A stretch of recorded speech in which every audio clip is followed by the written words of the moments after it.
心配だよね。いざという時にちゃんと止まれるタイヤ、ウェット A。 ウェット A。 ウェットグリップ性能 A のタイヤなら雨でもしっかり止まれて高い安全性を発揮。滑りやすい濡れた路面でもより安心なやる。横浜。革新のカーボンベゼル。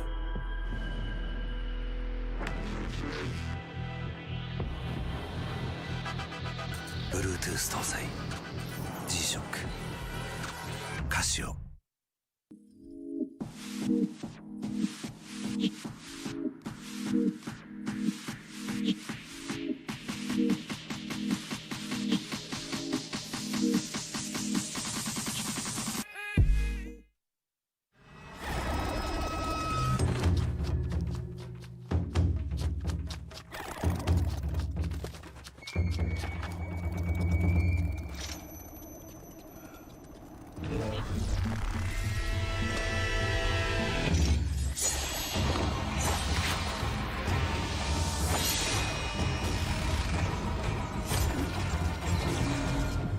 Made in Japan.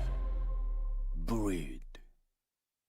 What's up, guys? It's Frederick Ospo, and I use RSR suspension on all my drift cars. I love RSR. Iyo RSR Ichiban.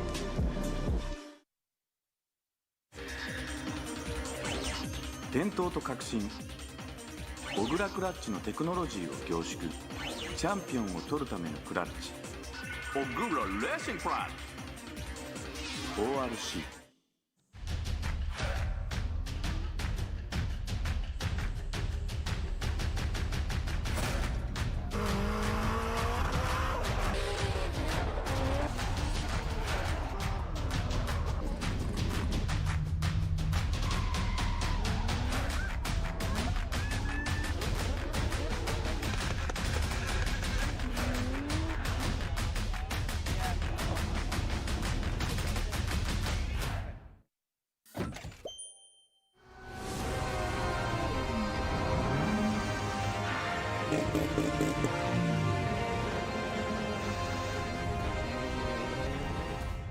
モティ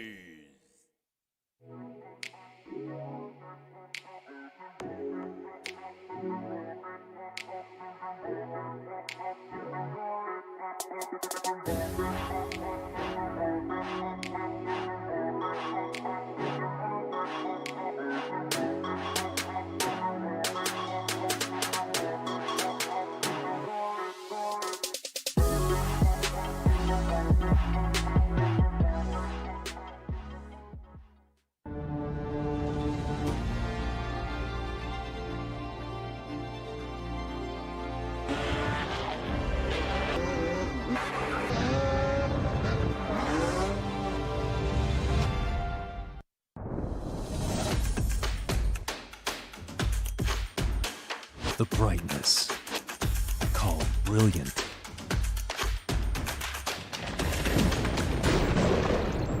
Valenti. ね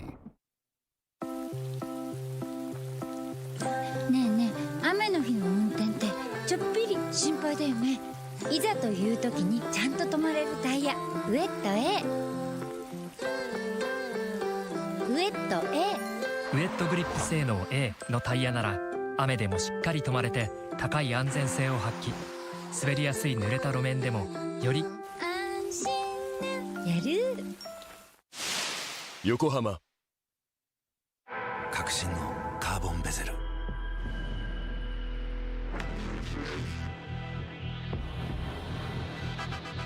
Bluetooth 搭載 G-SHOCK カシオ。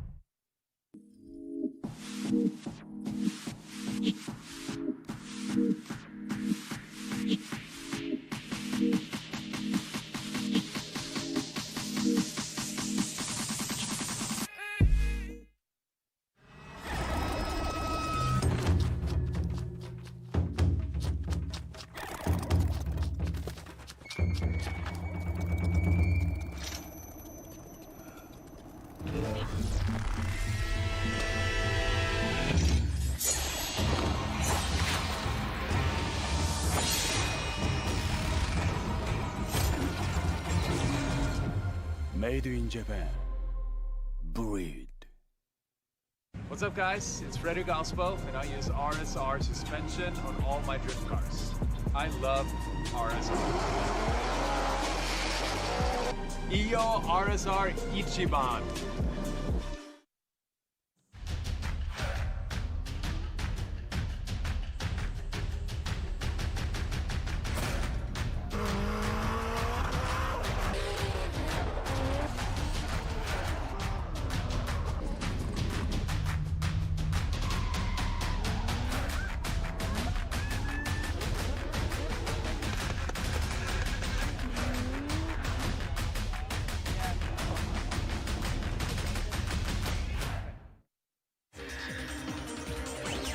伝統と革新、小倉クラッチのテクノロジーを凝縮、チャンピオンを取るためのクラッチ、小倉レーシングクラッチ ORC。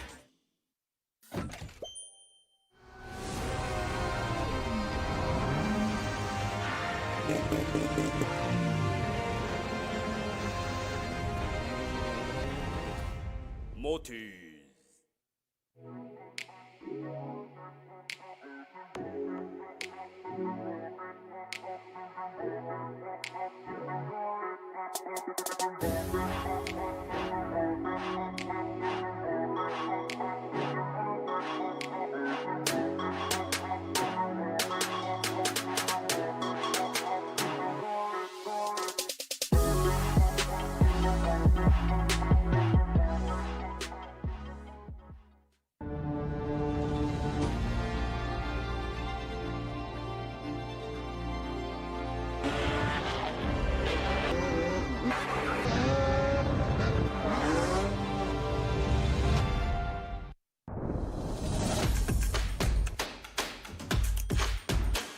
The brightness. Call brilliant.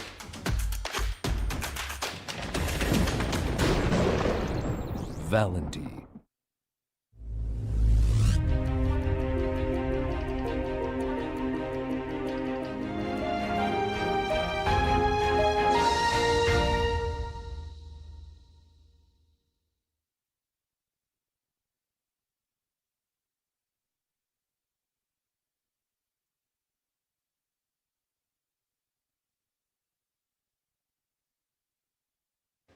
How's everyone doing today? Welcome to the G-Shock Presents Formula Drift Japan 2021 Round 2 here at Ebisu Circuit, West Course in the Fukushima Prefecture. I'm going to be your host, Kenny Harris. Alongside me is going to be judge, translator, and commentator, Robbie Nishida.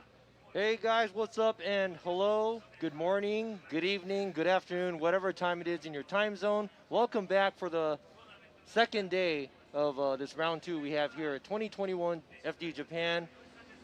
Top 32 right here. I get excited. I know qualify is cool and all, but you know, everything kind of starts off slow, but now, bam, we're here. It's going to be tandem. It's top 32, but we're going to be watching some cool heated up battles today. Speaking of watching, check out our other guys down at the other end over there. We got Tom Saiba and Yoichi Imamura on the Japanese side of the live stream. So go give them some love, give them a shout out, shoot them some messages. But there they are right there on the screen. What's going on? Yoichi Imamura is also one of our judges, alongside of me being one of the judges too. So give him some love in the FD Japan side. And also, we want to talk about judges. Who's our other judge we have? We have our other judge that's on the other side of the world right now, pretty much. In the States, we have Ryan Lontaine right here. Oh, you can kind of see a vague shadow. We need some light. You need some light. Kind of look creepy right now. We can see your glasses, the shadow. But yeah. But say hello to Ryan Lontaine. We miss you guys. There you go. There you go. What's up? I mean, I can't blame him. It's like midnight over there. So he's going to stay. Oh, it's not midnight. No, it's like yet? It's like 8:30 now. Oh, okay. It's going to be midnight later. There you go. Right, yeah. So, hey, Ryan, we miss you, and hope this COVID thing just kind of blows over. We can start traveling a little bit more, so we can see all the familiar faces back here alongside with all the FD USA guys, where we always usually had the live stream commentators. But speaking of familiar faces, there's another familiar face that many of y'all saw yesterday. It was our pit reporter. That's right. This year we have a pit reporter, and she's going to be giving us all the information that we want from the pits, and it's going to be some hot information. So let me go ahead and show you guys who she is. Let me go ahead and call her out. Pit reporter, Marina-chan. Hello guys, I'm Marina Hosho. It's cloudy in here, but I think it's gonna be a hot day today. Yesterday's qualifying session, some drivers got high scores, so I'm so much excited to watch today's final session. And later I will interview some drivers at pits, so please check it out and let's have fun together. Back to you guys. You know we're going to have all the fun today because we're going to be Exactly. watching some tandem drifting. It's going to be super exciting. And just like she said, it's going to be some hot driving just like the temperature. But talking about hot driving yesterday for Let's look at qualifying. our top 10 qualifiers from yesterday. Yeah, because that was some hot driving right there. It was. Since we're going to have tandem today, we had to do the qualifying yesterday. But we'll go ahead and do a quick summary of the top 10 from yesterday's qualify. So here they come right here. For our number 10 qualifier is going to be number 33, Junya Ishikawa right here in his 8.6, powered by 1GR. Very nice line right there. And the qualifying number 9 is car number 61, Kazuki Hayashi. He's driving the 2JZ X15, knocking those cones over, but made it into the 9th spot. Right here, coming up in 8th spot is number 17, Jin Horino in his Tops S15. Beautiful ride. And right here, car number 90, Shinji Minowa in his JZX90 instead of the 100. He usually has the 100 out from last year, but this car is the one that was supposed to go to the States last year. Coming up, qualifying number 6 right here. We have number 13, Yoshiro Takaki right here. His T-Square 180SX. SR20 right there, still kicking. In 5th place qualifier, car number 125, Yoshika Tamagawa in his everybody's favorite JZA80 Supra. Very clean ride. He got an incomplete for his first run, but he came back and was really hard on the second run. Definitely did. Coming up here, number 4 right here, 555, Yukio Fausto in his S15. He's been doing some mean runs out here, and look at that. That's what he's going to be doing, producing smoke all day long. Go Brazil, is what he wanted me to say. Right here, That's a lot of smoke. And right here, first qualifier of Suzuka round, and now he is here, the third qualifier, car number 4, Tetsuya Higino in the LB Racing S15 with the 4-rotor. Loud car. So much angle. I think this was the Insane second build, run yeah. that he made it into. Here's our number 2 qualifier. He was hoping for number 1, but man, right at the end, lost it just by a hair. Number 36, Tazumi Takahashi right here in his BMW E92. Phenomenal driver. He's just been pushing every time, getting better and better. So amazing driver. Yeah, last year's second place, and this is last year's champion and Suzuka round champion. Koichi Yamashita, car number 8, he qualified first yesterday. Look at this. He had a perfect line score and almost a perfect angle and style score as well. Look at this. Ran the line exactly how the judges wanted it, and he came into the top spot. And he was the last person to drive and qualify, and then he got a 97 point. Yeah, he got a 97-point run. Right there at the end, yeah. Nearly perfect run here. Beautiful driving and really smooth. Definitely kept all the drivers in suspense right at the end. There's our pits right there. Crew's getting ready for this top 32 battle that we're about to have. But before that, let's check out the course. Yeah, we had the qualifying, we had the points scattered out yesterday, but today it's not going to be any points. It's going to be 3 of the judges picking driver A or driver B one more time. We're going to watch and make sure that the lead driver is going to do what they were supposed to, try to get a 100-point run as a lead run, and try to do a 100-point run as a qualifying run, where the chase car will have to chase that car down, stay as close as possible, match the same angle as the lead car, and try to match their line as much as possible. We will see how well they do. Then the chase car will become the lead car the second run. They're going to do the same thing. And there's going to be 2 consecutive runs, and the judges will pick one of the drivers or one more time. And there are 3 of us that will be picking it. So it's either going to be AAB or AAA, BBB, one more time, A, so forth. The more votes you get from the judges, the winner moves on. Very plain and simple, Yep, yeah. So exactly. You'll see the lead car will have to do a really good lead run for the chase car to be able to do a good chase run. So you need a good lead run to have a good chase. So usually when you see the battles that are like super close and super aggressive, those are the times when both of the drivers are on par, doing the best as they can. And like you were saying, you don't want that lead run to just run away from them. This is drifting. It's not drag racing. So these drivers need to make sure that they're sticking door to door and making some action happen. Because I know these guys on the live stream and other people out here are checking it out and want to see some crazy door-to-door driving. Yeah, the closeness is really, closeness and aggressiveness is the key to tandeming. But also, we don't want to see the chase car cutting in way too much, running a small line where it's going to give them an advantage of getting closer to the lead car.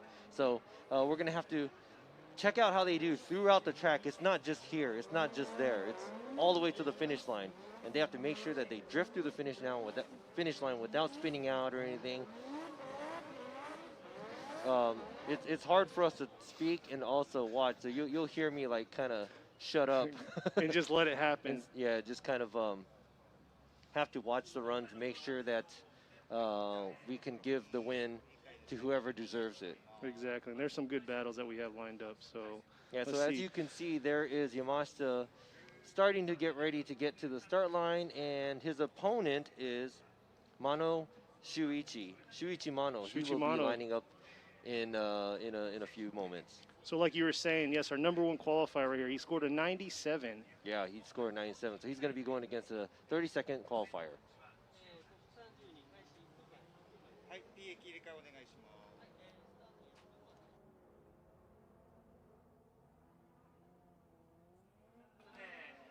So there you go. This beautiful car built by Weld. Amazing. Yamashita, last year's champion, the winner of Suzuka round. He is kind of on a roll right now.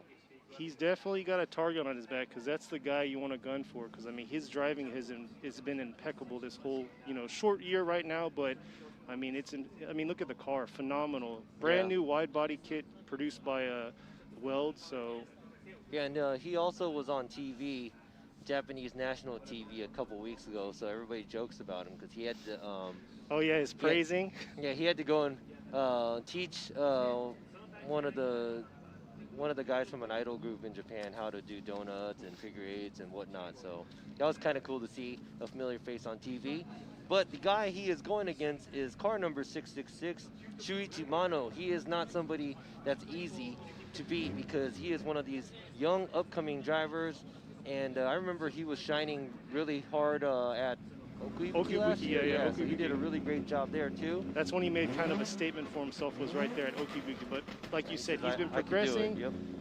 He's got new livery, and he's ready to go. So look at that, they're ready to go, waiting for these lights to give them the cue. Yep, talk about ready to go. I've been ready to go since this morning. Let's get this party started. First battle of the top 32 here at Ebisu West Court. Here we go, Yamashita in the lead, Mano in the chase right here, coming in 3-2-1. Mano closing that gap, trying to get in with right here in the inside foot one. But Yamashita giving that beautiful lead run right here. And man, solidifying why he got that 97 on his qualify run. So Yamashita did pull a small gap on Mano from the entry, and Mano tried his best to fill that gap as much as possible, but they both look like they did a great job. Obviously, Yamashita, number one qualifier, knows how to run the track the way we want to see it, and Mano is just hanging on in there, but I think Mano did a great job following him as well. Yeah. It's just that gap that they created, there was no proximity at all from Mano. It is. But now, we're talking about tandem drifting. This isn't it because Mano is going to be leading next, and lead to lead, chase to chase, chasing. exactly. So Yamashita's going to have to make sure that he keeps that perfect proximity, stay on the same line, same angle, and match that angle. Try to mimic Mano's every move. But you know what? I don't even know what the age difference is between these drivers because I know Yamashita's like 51 or 2 or something like that. So I think Mano's like probably in the mid-20s. Mid-20s, maybe late 20s or something like that. Yeah, so. But most definitely, if I was Mano, I would be like, hey, Yamashita, I'm going to start calling you dad. But the weight difference in these cars, I mean, size and weight, but I mean, they both are rocking a 2J, so. Yeah, but I think Weld said they went over this car again. They stripped all the paint down, during the off season and use lightweight something, try to improve the car. So, I mean, we can definitely tell it's been an amazing car, an amazing driver. Here we go, Mano in the lead with Yamashita right here on the chase. Yamashita trying to keep that close proximity right here, closing in on him in the inside clip one. Mano trying to get that nice lead run right here into outer zone 2 and 3, but Yamashita is right there, not giving him any room to gap him at all right there. Man, beautiful by Yamashita, and Mano did everything he could to keep that lead run. You know what? Right here, I think Mano did everything he can to do the cleanest qualifier run, a lead run that he can, and I think he did a fairly good job. If Mano did this at qualify, he probably wouldn't have qualified at 32 because I think he did a better job here. Oh, at Tandem. yes, most definitely. But right there, I know there's the power difference and everything in between the cars and maybe some grip difference, but Yamashita did a great job keeping his proximity. He wasn't super close, but he was close enough to show us the dominance of his driving over Mano. So this might be an easy one to call, but Mano, I gotta say a round of applause to Mano for giving us a really clean run and giving his all chasing Yamashita down. Oh yeah, for that much pressure on him with the #1 qualifier, I mean, that's not easy to just step foot in, but I mean, these guys are used to it. These guys are used to having that pressure behind them, but let's see what the judges have for him.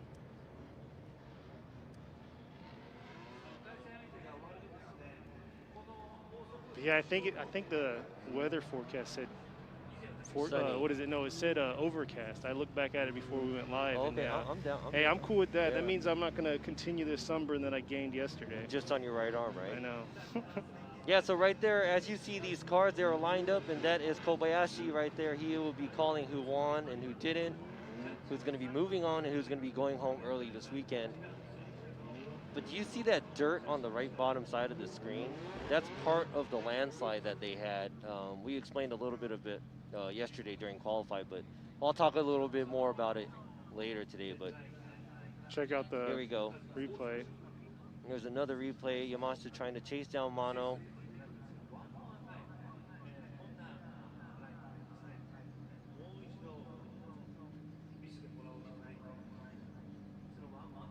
Definitely night and different. A difference there between last round to this round. We actually get some, smoke action and some live action going on. So let's see.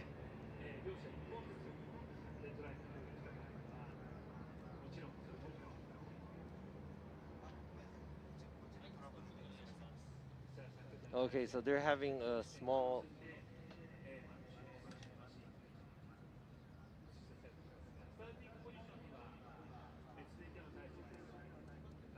Trying to get everything squared away here.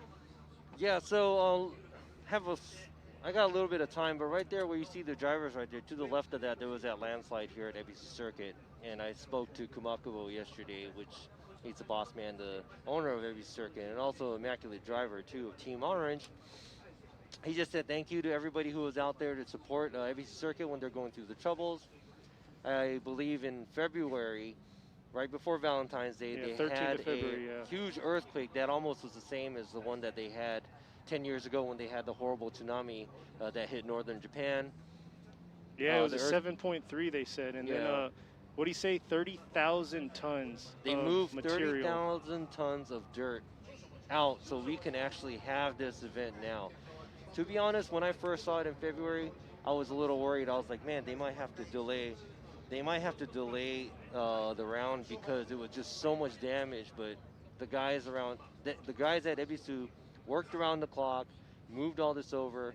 The dirt is still there, so the track isn't fully recovered, but at least the part that we can use is here. So we got to thank them, and also the guys out there that supported.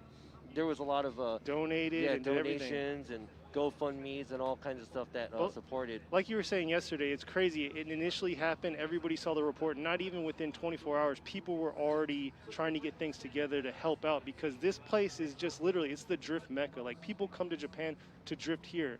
7 courses, 2 skid pads. I mean, you can't have any more drifting than you can here at this place. Yeah, this is a very fun place to be. It's like an amusement park for car lovers and drifters. So, and then on top of that, if you haven't been here before, they also have the zoo here, the Tohoku Zoo. So that's right in the dead center of it all. All right, so we have some difficulties right now, so I'm going to go ahead and announce it, but the winner goes to car number 8, Koichi Yamashita. Koichi Yamashita gets the win. Mano is going to leave early this weekend. He is knocked out at top 32, but one of the young upcoming drivers, so really interested to see how he's going to be doing in the near future. Exactly. But number 1 qualifier, Koichi Yamashita, is going to be moving on to top 16. And right there, you could see, not just yet, you see us. What's going on? That's the luxury of live right there. We're live, so, you know, we roll with the punches and make things happen. But right now, let's go ahead and see if this is going to happen right here. Is next at the line is going to be number 93, Manki Ito, which scored a 90 or 85. Correct. Apologies there. And number 15, Katsuhiro Ueo, also scoring an 85. And he said yesterday he'll solidify the win today. Yeah, exactly. And I think he might have had some difficulties or some issues maybe with his car, I don't know, for his qualifier run, but he did not qualify super high. But you know he's not an easy guy to beat, so Ito has a match made for him right here, so he's going to have to give his all for this top 32 to move on to top 16. Here we go. 2J versus VR38.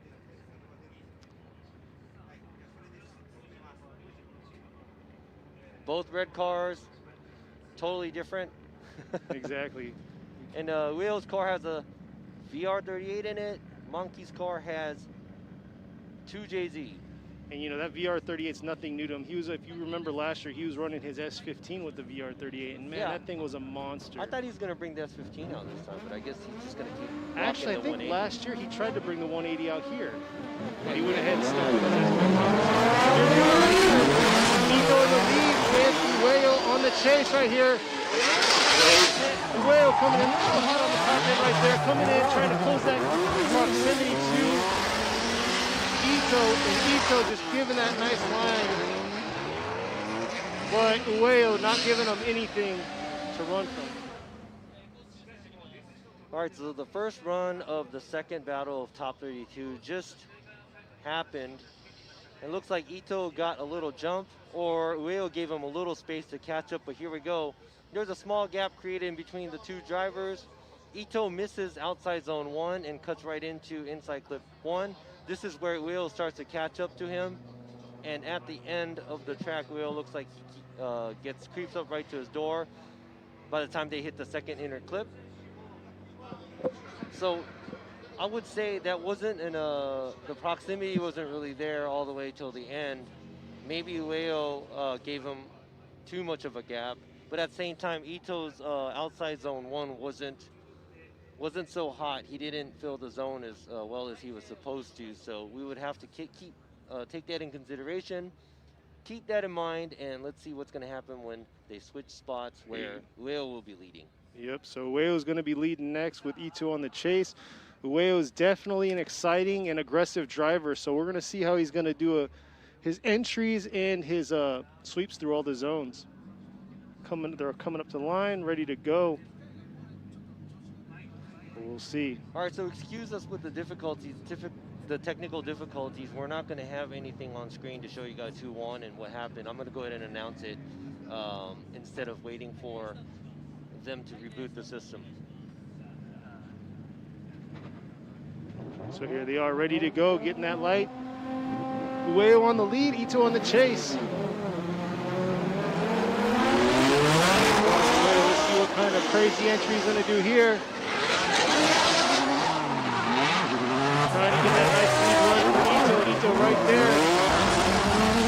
Ueo trying to pull away, but Ito's right there trying to close that proximity gap. Ooh, and almost lost it right at the end. So I think Ito made the right decision here to keep up. He had timed it pretty correctly, so by initiation, they did initiate almost together. And I think they were where they were at, but it looks like Ito had to run a slightly shallower line just to keep up right here too. He misses outside zone 2. Supposed to be mimicking the line and angle of the lead car, and cuts in a little closer right there. Becomes a little sloppy at the end. Let's go ahead and check this out with this beautiful drone image that we have from the top. Gotta love these aerial views right here. Get a better view of where they're exactly running. There you go. That was outside zone 1. Ito is doing everything to try to get closer to Ueo.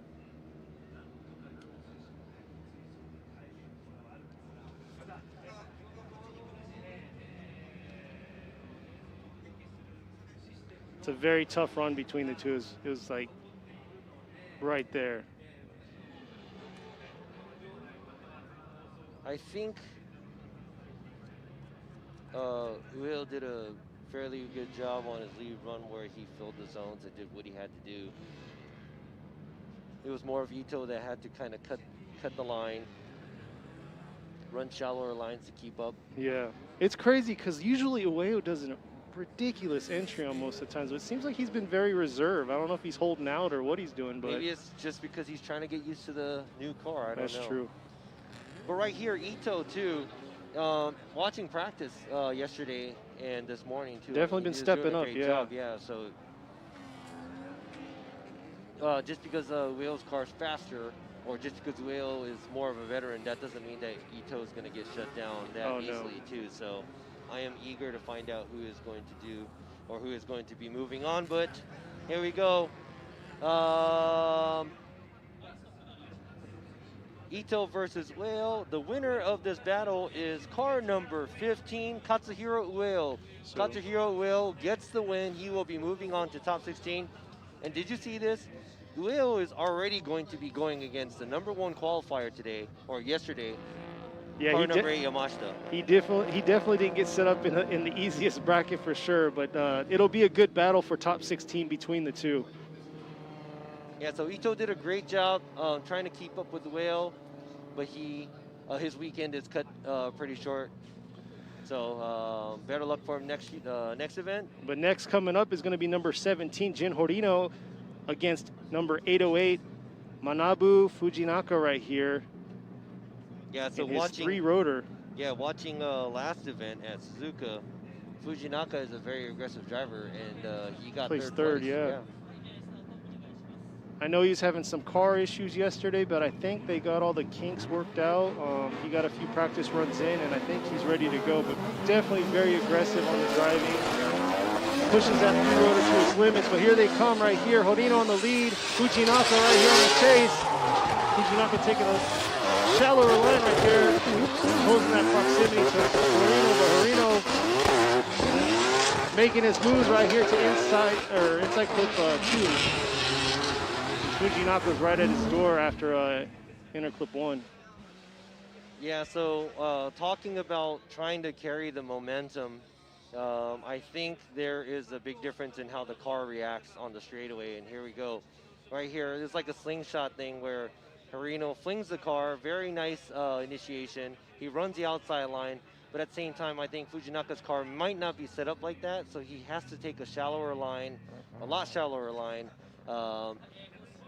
because he couldn't take his car all the way out to the out zone. So he totally missed outside zone 1. He totally missed outside zone 2. Here's another view. Let's just check this out real quick. It definitely looked like Horino definitely filled his those zones like you were saying and ran a really good lead run. Yeah, so right here it looks like Fujinaka dives in at a lot shallower line. And right here too, he doesn't mimic Horino's line as well, even outside zone 3. So he overall took a smaller line, a shallower line throughout the track. So we would have to see what's going to happen after they switch places. And it seems like Horino did a fairly good job on his lead run too. Yeah, so we'll just have to see what Fujinaka has for his lead. But yeah, like you saw on the drone footage, coming from outer zone 1 to that inside clip, you could see that huge drop in momentum. And then you could see them picking it back up from inside clip 1 to outer zone 2. And that right there was like our danger zone yesterday, where a lot of individuals had huge corrections. So far, you know, knock on wood, it's been looking pretty fairly well. Yeah, and that's where a lot of cars get really close too. Mm-hmm. So we're going to definitely see a lot more door-to-door action there, just like Fujinaka did. But let's see what Horino is going to do on his chase run here. Here we are, Fujinaka in the lead, Horino right here on the chase. Horino right there on his still in that outer zone, and Fujinaka trying to pick it back up, coming from that outer zone 2 to outer zone 3. And Horino, he kind of kept it a safe distance. Wasn't quite able to fulfill that proximity gap. All right, so here we go. Let's check out what Horino does. Horino isn't as close, but look at this. Fujinaka totally ignores outside zone 1, misses in clip 1, and he kind of washes out right here. And he almost straightens out coming from outside zone 2 to 3. Horino is just there giving him a good amount of distance, but at the same time making sure that he is drifting. And what the chase car is supposed to do is mimic the line and angle of the lead car. But that's only if the lead car is doing a good job. But look at it here. Looks like Horino has more angle than the leading car. I don't know if Fujinaka's car has too much grip for him to keep the car in drift motion, or maybe he's struggling. I'm not sure. But overall, it looks like Horino is he had a nice chase right there, He had an okay chase run. Not as close as we wanted him to be, but that might be the speed difference, the power difference, and grip level difference that they have in these cars. There we are. I don't have to announce the winners anymore. I can go ahead and just watch the screen because they got I it think they got everything situated right here. So, like I was saying, the luxuries of live. There we are right here. Yoichi Imamura. Slide to left for Horino, right for Fujinaka, and left Horino for Yoichi. Ryan went for Horino, and Robbie for Horino. So Horino's going to be pushing on to top 16. Congratulations. Better luck for Fujinaka because it looked like he was having a tough weekend, struggling with car issues and stuff like that. So Horino did a great job moving on, and Fujinaka will be coming back stronger. Oh, and most more aggressive definitely, for next round. See, that's the thing. Like they were struggling on 2 days ago. They were actually working on the car during that rainstorm we had for practice run, and then they were trying to get it all together yesterday for practice, and then unfortunately he couldn't get all the kinks out and figure his issues. But next, coming up at the line right now, we have Kazuki Hayashi right here at the line, number 61 with his Good Ride Works S15. That's like his signature car now, black S15 with Good Line written on the sides. He had a car that looked just like that last round, Suzuka, and I thought it was the same car, but it was actually a totally different car. This is the car that he's more used to than last one. Last one he just kind of borrowed or something. So, and coming up to line right now is number 23, Yuji Saito, which this is actually a new car for the season, VR38 S15. With Team Next Dream with Total Car Shop glitter. So we'll see what Saito's gonna do. I know he wasn't able to make first round, so this is his first round for the season. Here we go. Hayashi in the lead, Saito in the chase. Hayashi with a nice entry coming into outer zone 1, and Saito right there on the inside of Hayashi, and Saito taking over right there from that inside clip off of Hayashi. So it looked like there was contact there. Kind of pushed him out of the way. Let me go ahead and check that out real quick. What's crazy is last year at this same exact course, that same thing happened. Yeah, but it's different when the car in front is washing out versus the car is being aggressive and pushing. So right here, he pushed them. So there was contact right there. We would have to go ahead and check out to see who caused this contact. Let's see right here. This is a better view. To me, just as right now, I see, it looks like Saito took a smaller line and he had nowhere to go, and he just pretty much bumped into, yeah, there you go. He just knocked Hayashi out of the way. So let me go ahead and discuss this real quick. So yeah, definitely you could see how Saito ran right into Hayashi, causing him to correct himself right there, that inside clip, and bumping him out.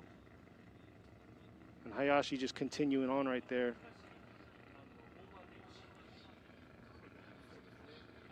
So we'll have to see Saito right there.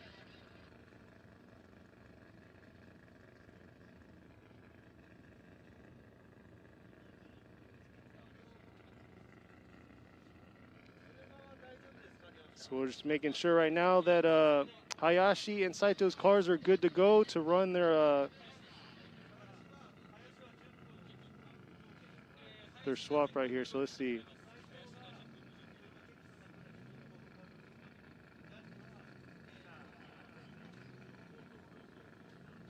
So they're talking to the driver, letting him know. All right, so I just heard what the other judges said. Ryan Lantain, Yoichi Momura also decided that the fault of the contact right here is caused by the chase car, Yuji Saito. So if Hayashi wants to get his car checked out, since he got hit by Saito, he has a 10-minute window to be able to check his car out. And if Saito wants to check his car, he's going to have to call a competition timeout, which is going to be only 5 minutes. The competition timeout, all the drivers get only one for the weekend. It could start from qualify to I think you can't, or after the finals or whatever. But if Saito wants to check his car out, he's going to have to call a competition timeout because this contact was caused by the chase car, Saito. Yeah, Saito was very aggressive on his entry right there, coming in real hot. I mean, it looked really good. I mean, did. until if he could have held on a little bit more and just waited. But I think that span going from outer zone 1 to 2 was just too much, and he was just like, I got to cut harder in and make it happen. But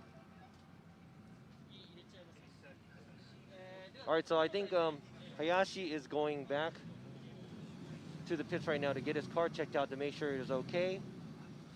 And it looks like Saito isn't going to call his competition timeout to get his car checked out. So meanwhile, I think the next pair is going to warm their tires up. So it looks like car number 555, Yukio Fausto, is in the burnout box getting ready for his battle. I think we're going to go ahead and move on to the next battle before we come back to the second run of the battle between Hayashi and Saito. so there you go. Like you said, Yukio Fausto is going to be going against number 408, Shoya Saito. So Fausto, very impressive driver. This is his home turf. I mean, he said he's ready to go, and he kind of showed some really good runs out there for his practice runs this morning. So see what his S15 with a sideways X Japan with sideways experience is going to do for us against Shoya Saito, which is in kind of a new car for him, but not a new car to the family because it was his dad's car, driving that Car Guy Racing 180SX. Yeah, that thing's packed with a 2J, so we got a 2JS chassis battle between these cars. And I know that Fausto is not going to be an easy guy to battle because he did get a 90-point run for his qualifier run yesterday. Yeah, he says he's been doing a lot of improvements in the last like 2 weeks that he had, and he says it's a lot faster, it's a lot more aggressive, and it responds a lot better. So he's definitely ready to go. But Saito, he's still kind of feeling this car out because definitely from an SR to the 2J that he picked up, it's kind of a we've seen some struggles, but he did a pretty decent qualifying run. Yeah, and you gotta understand, Saito he's fresh out of high school. Yeah. So this guy is not, he's been driving for a couple years now, but then he's still a teenager. So that's pretty crazy to see somebody that young out here driving at this professional level competition. Really looking forward to what he's going to bring to the table, and I know he's going to give his all to take out Fausto. But you know what? Fausto's got all his fans out there. Yeah, he's got everybody, blowing up the place right now. Yeah, he's got all of the live stream calling him out, so he's a fan favorite right now, and it's blowing up now. I can see y'all giving him some love, so I definitely know he's going to appreciate it. He's probably going to check it out after this run, but let's see what he's got for us right here on his lead. With his 94 he got for his qualifying run. Fausto coming in, Saito right here on the chase. There you go, Fausto just giving that cloud and smoke, and Saito trying to fight through it. Ooh, huge pressure right there by Saito coming in the inside clip 1 right there. Fausto didn't even know where he was at. Yeah, so welcome to the Fausto Smoke Show here. I think Saito kind of let him go a little bit on the straightaway, but he initiated around the same place, so I think he lost momentum going to in clip 1 here. But both of the drivers didn't really feel outside zone 1, but after that, huge smoke, a lot of angle, a lot of throttle by Fausto. Creates a little gap. Saito doesn't really get closer to feel the proximity between the two cars. You can see how Saito kind of corrected a little, like that gap was gaining, and he was like, oh. Yeah, he had to straighten his car. He didn't straighten his car, but he had to run a do really a correction shallow, there, yeah. shallow angle from outside zone 2 to 3 just to try to catch up to Fausto. But right there, when you're a little late getting back on throttle, you know, that's when the lead car is just going to take off. So that's exactly what happened to Fausto, where he was already on throttle, leaving in clip 1. And like you said, the job for the lead runner is to give that 100% run so the guy behind him can chase and be and fill those areas. So let's see what Saito's going to do for his lead run while Fausto does his chase. Looks like they're fixing his front bumper. Yeah, so Fausto's bumper is about to fall off, so they're just taping it real quick. So, but you know what? I think last event, Yukio couldn't drive because he had car issues, and he called his 5, and they almost made it. And I heard that they were literally about to lower the car. But he says that everything's good. They changed everything to make sure that that wasn't going to be an issue this time, this round. So he had high hopes last round, and it was very unfortunate he couldn't make it out there. But let's see what he's going to do right here on his chase with Saito in the lead. Saito coming 3-2-1, and Fausto right there, right beside him, and running on his course into the inside clip, and Fausto giving him no room to breathe. And he's taking that inside clip with him on a ride. Woo, and not even phased by how that cone popped out. Yesterday we saw almost something scary happen when a guy took on his bumper and almost lost it. All right, that was an exciting chase by Fausto, but we have to look into this really carefully because this might be a really close call. Because look at here, Saito does a decent job outside zone 1, kind of gives a small gap in inside clip 1, but he is just going on and doing what he has to do. But he kind of, Fausto does a similar thing behind Saito around the in-clip area going to the outside zone 2. So it looks like Fausto had to shallow up. Better proximity by Fausto up to here, but after here, after he ate the cone, Fausto had to run a very shallow line to try to catch up to Saito. So this might be a closer call than you expect. You're right, but that's definitely scary, taking on a cone and then it popping out, you know, in mid-transition right there. So definitely good on him to be able to catch it and continue on in that inside clip 2.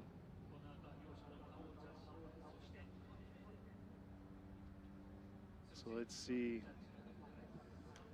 Oh yeah, I was talking about earlier, it was Takizawa that took on his front bumper and lost it right in his transition. Yeah, he spun. He spun, and actually that run was really nice up until he spun out. So he just kind of threw away a really high score. He did, spinning right before that outer zone 3 that he's coming into. But yeah, so guys out there, make sure you you know, cinch down all your. Yeah, make sure your bumpers and everything is secure to the car so it doesn't fall off while you're driving it. Because I done that before too, where I ate my bumper, and number 1, the bumper is broken, and number 2, you know, the performance of the car is going to drop. So here we go. Yoichi Imamura is going to be going left to Fausto. Ryan going with Fausto, and Robbie to Fausto. So Fausto will be moving on. Congratulations, Yukio Fausto. Fausto is getting the win. Shoya Saito, great job on a great battle against Fausto.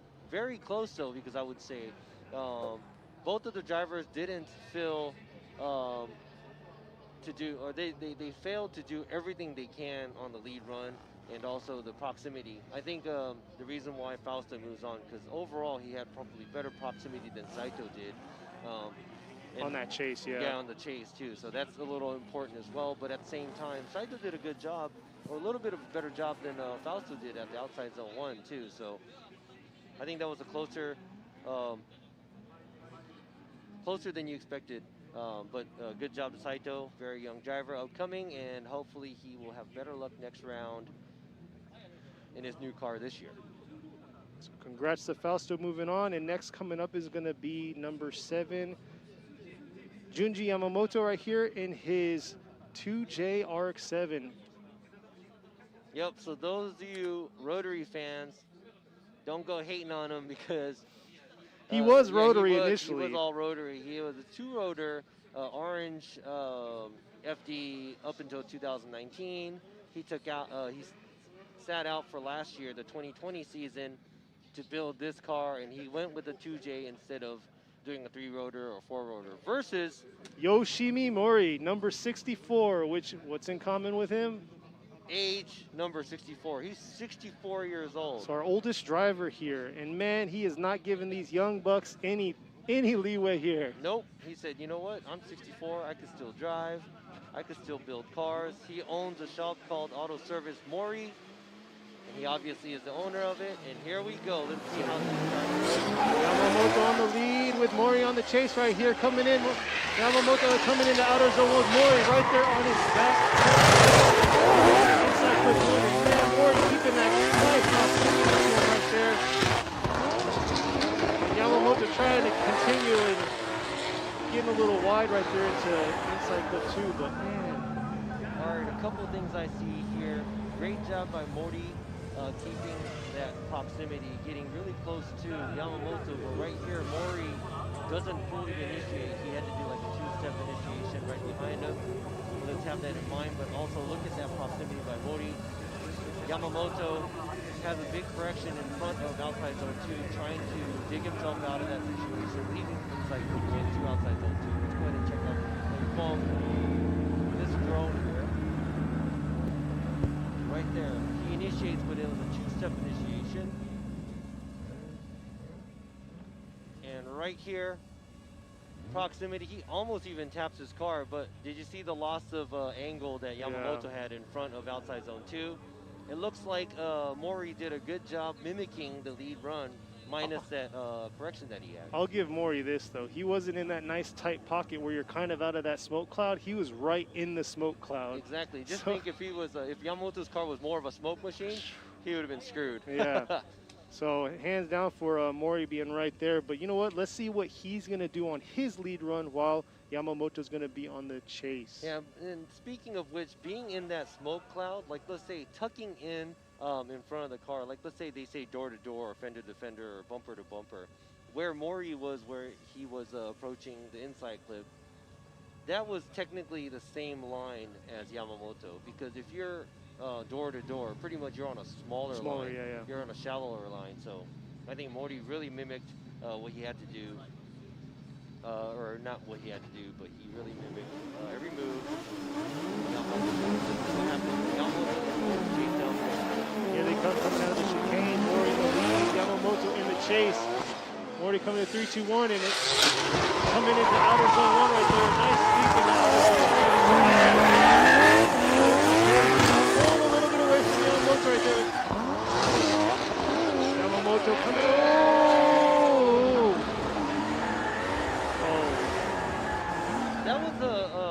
That was a nice run by both cars. It looks like Mori's car washed out a little bit after outside zone 1. He couldn't tuck into inside clip 1 as early as he was supposed to, but let's just check this out. Mori feels outside zone 1, and right here he starts to wash out. There's a gap there at the in clip, but Yamamoto does a good job mimicking his line, but comes a little shallow on outside zone 2. And look at here, he almost does a half spin,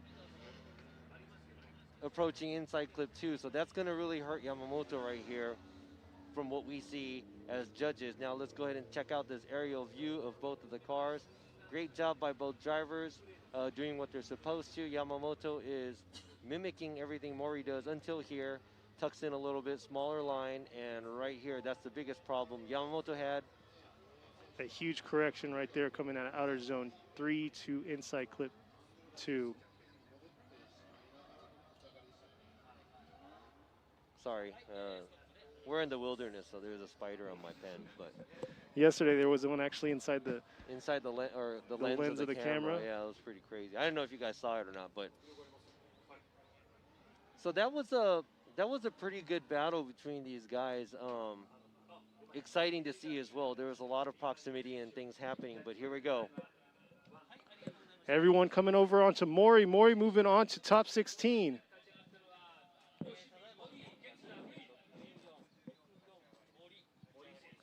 All right, so here we go. Mori gets the win. The 64-year-old is going to move on to take on Brazil's favorite, car number 555, Yukio Fausto. This There is going we to be are. a pretty exciting, this is going to be a very exciting and interesting battle by the two. The 2JZ FD is knocked out here, car number 7. Junji Yamamoto, his weekend is cut shorter than he expected, but hopefully he comes back stronger for the next round. But before we further ado, we're going back to our, what is it, our fourth battle? No, yeah, our fourth battle that we had coming up, which was going to be, which is Saito and Hayashi. So Saito's in the lead now, Hayashi's in the chase. So if you are just now tuning in, what happened was Saito actually ran into Hayashi into inside clip 1. And Hayashi wanted to go ahead and take his 10 minutes, check out his car, make sure there was no crazy damage. But here they are back at the line and ready to go with Saito going in the lead in his VR38 S15 and Hayashi in his 2J powered S15. Here they are, Saito in the lead, Hayashi in the chase.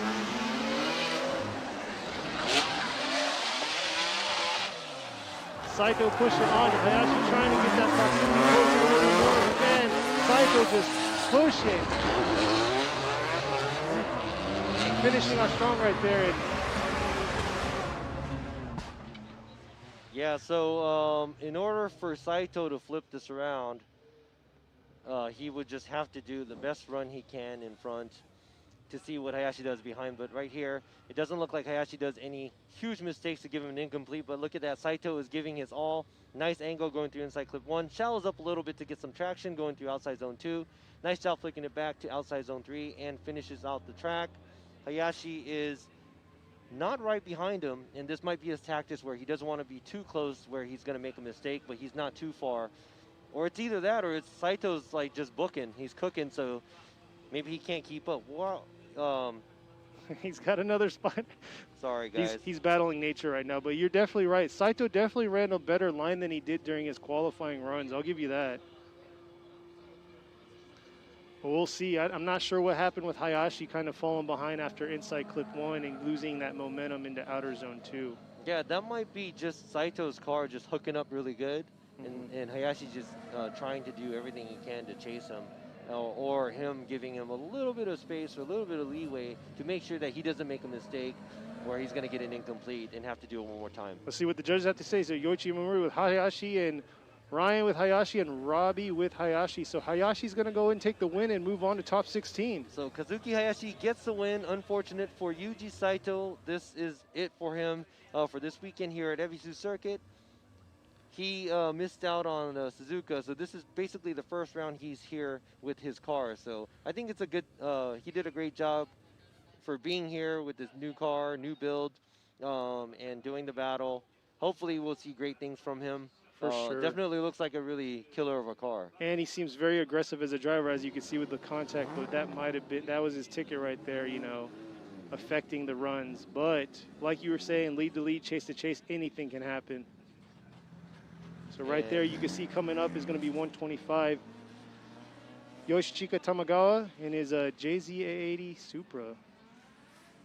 He's got the crazy wrap going on. It's really, really colorful, but this is everybody's favorite car. He's with Car Guy Racing and with Team Kazama Auto Service. So this is, he's nobody new to the drift scene. He was here last year, had that sweet livery that he had last year also, but and I think last year he didn't, I'm not sure if it was last year or the year before, he didn't go to all the events, but he comes to most of them. And I think this year he signed up to do the whole series. He'll be here for the whole championship. So here he comes up to the line, which is going to be who he's going to be battling, number 444, Takatoshi Imaida right here in his S14. So this thing has a 2J too, so it's all 2J battle, just different chassis, but also a very popular chassis among all the drift guys. It's the Koki S14, Sylvia. And I think Yamamoto was out for last year. He needs to be here great. He's back with this. Yes, we got Tamagawa right here coming in with his lead run against Imaida. Ooh, take out those pylons. What an inside quick going. There you go right there. Tamagawa just pushing on through outer zone 2 and 3. Trying to hug back around to that inside clip 2. definitely came with some heat from outer zone 3 to inside clip 2. And right here, not much of a gap in between the cars when they initiated. Tamagawa does a good job filling outside zone 1. Imaida looks like he follows behind and kind of dips 2 tires out at outside zone 1. And this might be the cause, but he fell behind around outside zone 2 area. And Tamagawa kind of left in the smoke. Man, Tamagawa, I don't think let go of the throttle from leaving inside clip 1 all the way to out inside clip 2. Yeah, it's a great job by both drivers. But right here, that's where Imaida kind of dipped out 2 tires out outside zone 1. And he stayed on Tamagawa's line, but Tamagawa kind of took off, left him in the smoke. But Tamagawa also misses inside clip 2. But looks like Imaida couldn't close the gap in between the 2 cars. So let's see what Tamagawa is going to do, see if he can mimic what Imaida does for his lead run. Like you said, there's swapping roles here. Imaida is going to be on the lead. Tamagawa is going to be on the chase. And Tamagawa is a pretty aggressive driver too. He's just, how can I say? Very subtle, but also aggressive. I don't even know how to explain Subtle and that. aggressive. Yeah, at the same time. He makes it happen when it needs to happen. Exactly, there you go. that's what I wanted to say. Thank you. My English translator, Kenny. Yeah, far from. You're better than me. No. So here we go right here with Imaida in the lead in his S14 against Tamagawa in this super right here. Imaida coming pretty aggressive in the outer zone 1. Tamagawa right there behind him. Let's see if he's gonna fall. Oh! And here you go, Imaida finishing off right here inside clip 2. And oh, I want to see that aerial view. Ooh, that might be a huge no-no for Tamagawa right there. Now we're gonna have to check this out closely. Both of the cars did a great job on their rolls. Imaida going through outside zone 1. Feels, there you go. Tamagawa had to basically reinitiate to keep his drift going on outside zone 2. Let's see the aerial view right here. You'll see that correction he had to do coming out of inside clip 1. So here they go, Imaida right there in the lead. And then Tamagawa right there. Definitely gonna affect him.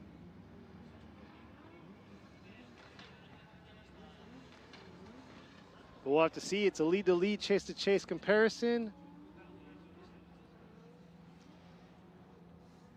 Yeah, so that incident that happened to Tamagawa at outside zone 2 is going to really hurt him here Right because here. Everyone pushing right. Yoichi, Ryan, and Robbie right here with Imaida. Imaida is going to be moving on to top 16.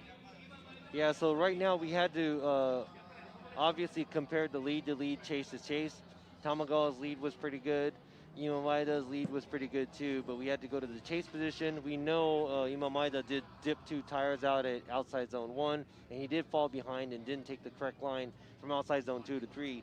But at the same time, when Tamagawa was chasing, he did a great job all the way up until outside zone 2, where he had a huge correction that we would have to almost pretty much incomplete him if that was a qualifier run for Tamagawa. So unfortunate for Tamagawa. He is leaving early this weekend. His road ends at top 32. But sitting at the line now is going to be number 56, Suenaga Naoto in his S15 with his Linglong tire drift. Team Kazama with Power Vehicles S15 right here against number 80, Yuta Komatsu in Komatsu's Racing IS350. So nobody or everybody knows that Suenaga, the name Suenaga is not new to the drifting world from D1 days, and now we'll see what he's doing on his lead. Nice initiation coming into outer zone 1, and Komatsu right there trying to be aggressive, but maybe too aggressive right there, losing it. Suenaga pushing on into inside clip 1 and finishing off strong right here. Let's see what's going on. It looks like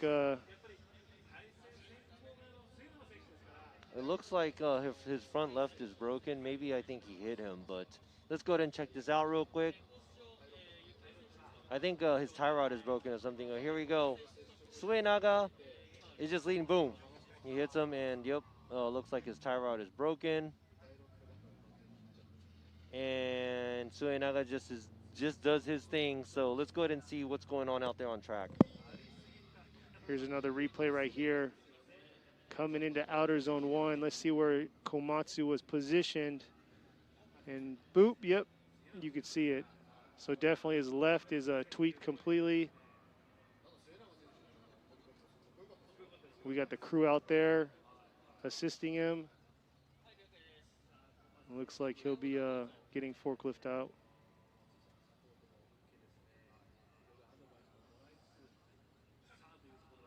Yeah, you can see it right there, the damage. Beautiful car, though.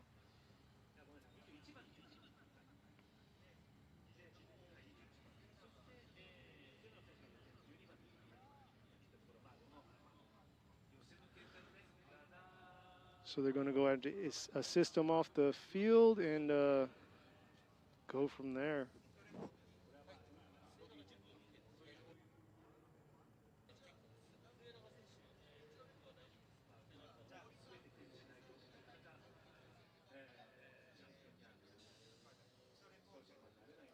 All right, you see that is Komatsu, the driver of that IS-350. He did nick Suenaga's right rear real quick, so they're going to go and check their cars out. But let's go ahead and go to Marina, our pit reporter. She's going to be talking to the winner of the earlier battle, car number 64, 64-year-old Mori. 選手にインタビューしたいと思います。トップ16進出おめでとうございます。ありがとうございます。最年長というふうにお聞きしてますが、はい、前回はトップ16進出ならずで今回トップ16に進出されたんですけれども、ご自身的には走行の自分的な心境とかは、はい、で走る今日はどんどん良くなってるんで、はい、はい、いいと思います。これから次に進む自信はありますか？うん、頑張りますね。ぜひ頑張ってください。はい、ありがとうございます。こちらピットから以上です。お返しします。So if you haven't seen, that's Mori. She asked him, she's like, you know, you're a bit of an elder driver. How's it feel? Because he didn't make it into top 16 last time. He said, of course, he's very happy. And he feels like his driving is getting better and better as they go. And she asked him his confidence level, and he just said, I'll try my best. So the happiness is there. At the same time, very humble guy. And also, probably as old as our dads and maybe some some of you guys watching, maybe your granddads too. So, but phenomenal driver for sure. Yeah, so there's the unfortunate scene of Komatsu having to watch his car get forklifted off. But this is the name of the game when it comes to tandem battles. So. All right, so as we're getting everything situated, we will go ahead and take a short break, and we'll be right back.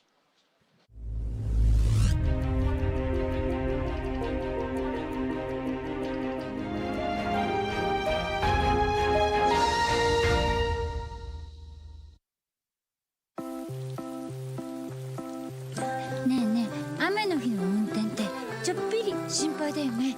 いざという時にちゃんと止まれるタイヤ、ウェット A。ウェット A。ウェットグリップ性能 A のタイヤなら雨でもしっかり止まれて高い安全性を発揮。滑りやすい濡れた路面でもより安心なやる。横浜革新のカーボンベゼル。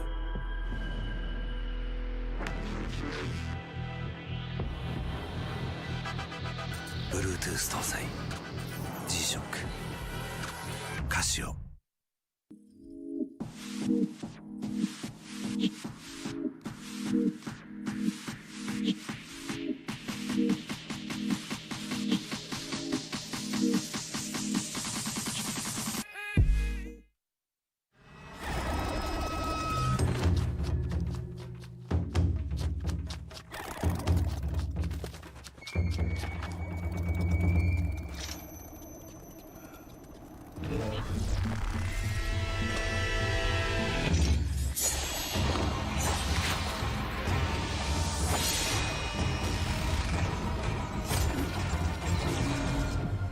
Made in Japan. Breed. What's up, guys? It's Frederick Ospo, and I use RSR suspension on all my drift cars. I love RSR. Iyo RSR Ichiban.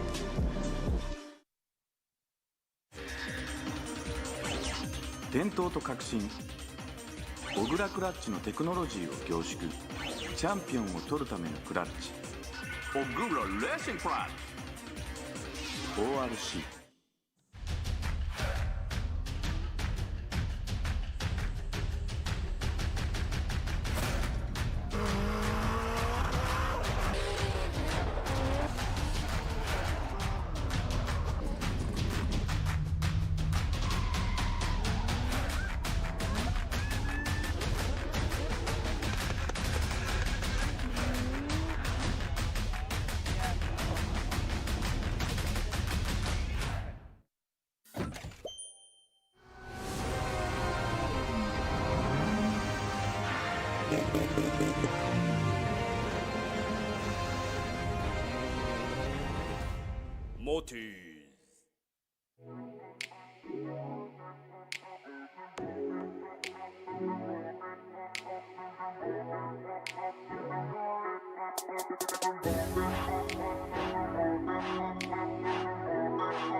The brightness, called brilliant.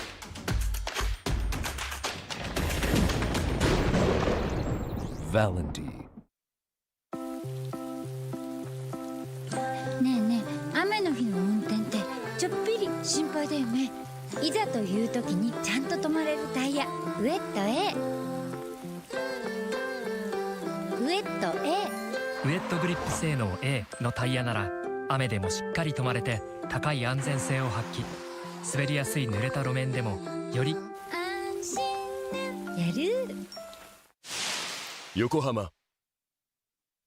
革新のカーボンベゼル。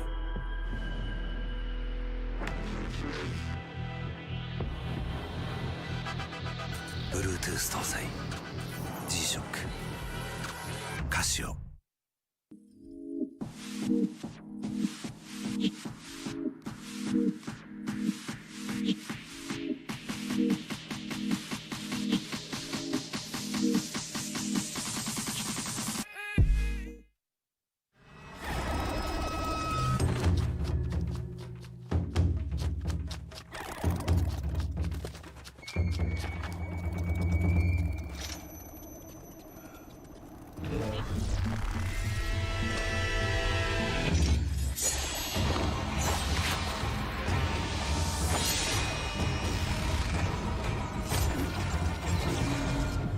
Made in Japan. Breed. What's up, guys? It's Frederick Ospo, and I use RSR suspension on all my drift cars. I love RSR. Iyo RSR Ichiban.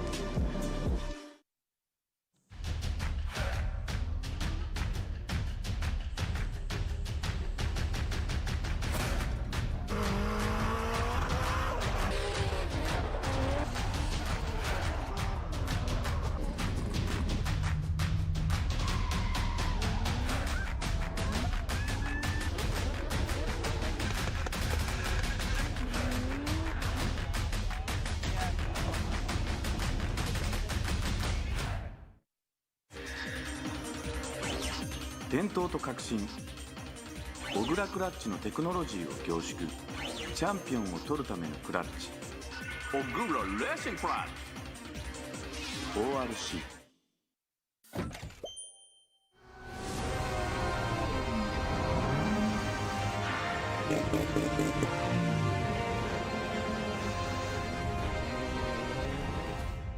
40s.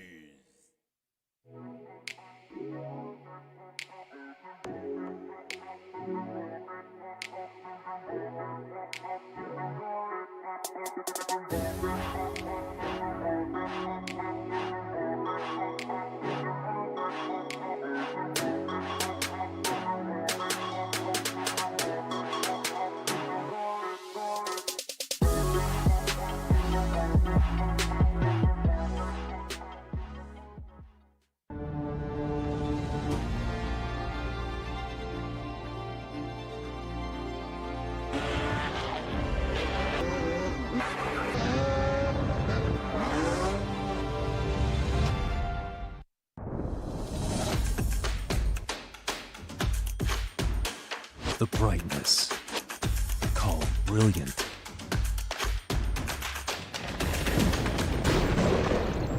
Valenti.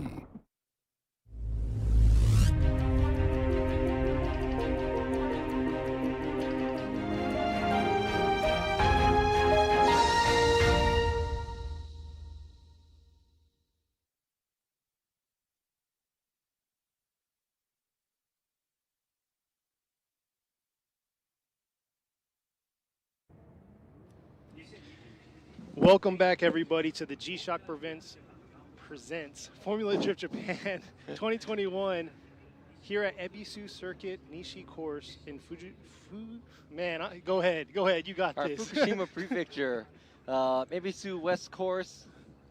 Maybe that was here. just a little too long of a break there. Yeah, there we go. We're getting a little numb, and we're now you can probably hear us clear. Sorry, we had our masks on the whole time, but yes, we have plexiglass here, keeping us ourselves away.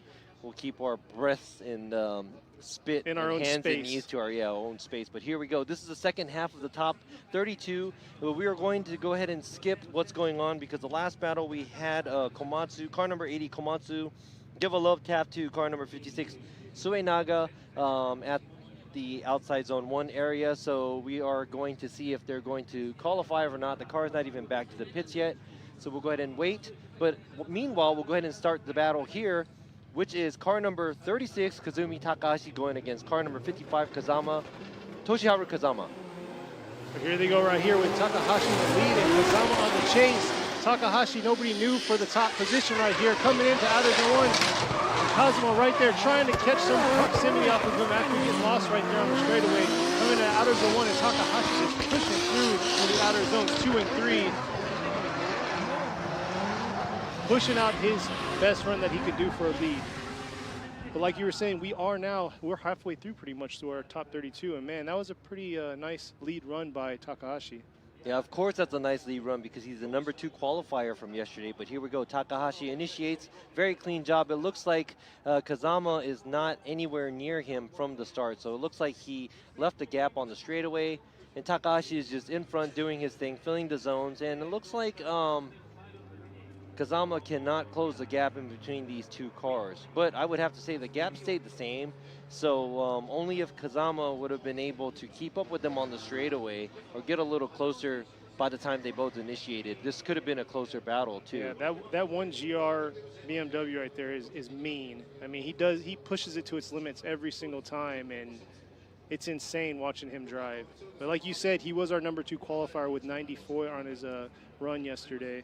And he was thinking he'd solidify that first I know, all the way up until Yamashita came and just snatched it right out of his hands. Yep.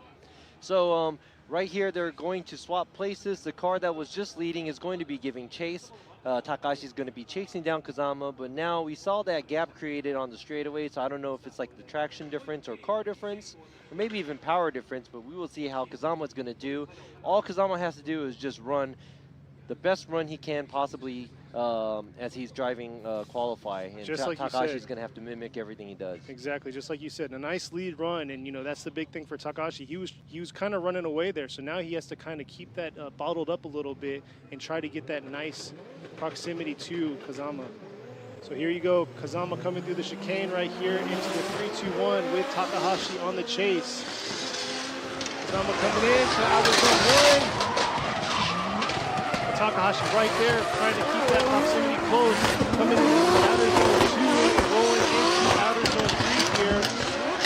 Takahashi fairly keeping a safe distance from Kazama pretty much throughout the whole course right there. So Kazama did a good job leading, and Takahashi was pretty much right there the whole time, but very smooth run by Kazama. He pretty much did what he was supposed to do, but Takahashi gave him a small gap from the beginning, but he started to creep up to him after right here, the in clip. And Kazama pretty much was just doing his own thing in front, doing his best job that he can, but it looks like Takahashi got him because he got closer and closer to Kazama. So that chase-to-chase, lead-to-lead comparison right there, that proximity gap is going to be the big difference. Yeah, so if I go lead-to-lead, my opinion, the lead car, I think Takahashi had slightly more angle throughout the track than Kazama, but then I think Kazama did a great job for what he had. Here we go, Yoichi Yamamura with Takahashi, Ryan with Takahashi, and Robbie with Takahashi. Takahashi will be moving on to the top 16. So Kazama's weekend ends right here, but he did a good job.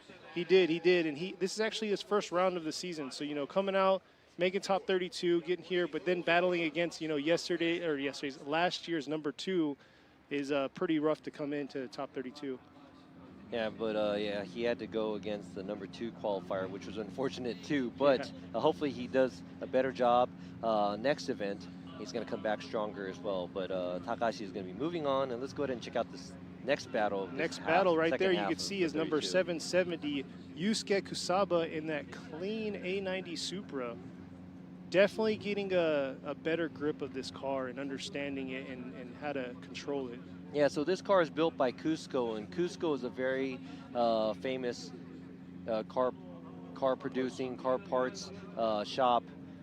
They also sell parts for, you know, I think there are a lot of doing like dirt rally stuff and stuff like that, and also a lot of time attack stuff. So they kind of wanted to get into drifting heavily this time too. So they went on and just built this Cusco's GR Supra and had Yusuke Kusaba, one of the upcoming younger drivers, take the handle of it. But here you go, his competitor, number 18, Tetsuya Iha, right here with the Cardis Okinawa with Nor 200 Series crown right here. Yeah, it looks like he's been, you know, he's been on it this weekend too. I was watching practice this morning too, but he's been laying down some good lead runs. He had one scary run that he almost got into this mound right here, but he definitely got control of it. But I don't know, I think that weight reduction definitely put him in from last season, they took some weight out of that car. So let's see how well that's going to take on the Cusco. Kusaba in the lead, Iha in the chase. Iha right here needs to close that proximity gap right here. Looks like we're going to the outer zone 2 and 3, and man, Kusaba just pushing along, and Iha struggling and made a huge mistake right there on that inside clip of number 2. Yeah, so proximity-wise, it looks like Iha was trying to hang on to him, but it was kind of obvious we're in clip 1 area where they have to gain traction. The Supra had a little bit of advantage there. Right here, Iha is within range, but from here, Kusaba kind of takes off, fills the zones, wraps himself around second inner clip, and right there, Iha makes a huge mistake where he corrects. The car pretty much stops drifting right before the finish line. So this is going to be a huge no-no for Iha. You would have to, you know, obviously this is a drifting event, so you're going to have to keep drifting through the finish line. So Kusaba just now has to handle Iha behind him. Just make a nice clean chase run. Sorry about that. Were you sleeping? Daydreaming? No, these bugs are destroying me. Yeah, so like I said, we are in the middle of the mountains here in Fukushima Prefecture at Ebisu Circuit. This is the mecca of drifting. Everybody comes here to drift, right? They do, they I do. mean, I've pretty much learned how to drift out here too. But they also got lions, tigers, and bears. Yep, they got the Tohoku Safari Park for your kids to enjoy and to come on dates and whatnot too. So family members, please come on out to check this place out. But before you want to check that out, let's check this out. The second battle of Iha versus Kusaba. So Iha on the lead and Kusaba on the chase. So if you just tuned in just now, Iha had a little bit of correction over there on outer zone 2, but let's see what he's going to do on the lead run. Let's see if Kusaba can keep up with him. There he comes, Iha coming into outer zone 1. And then Kusaba's right there, closing in that proximity gap. Inside clip on the outer zone 2 and outer zone 3 right here. And Kusaba is doing a phenomenal job with that car. Oh!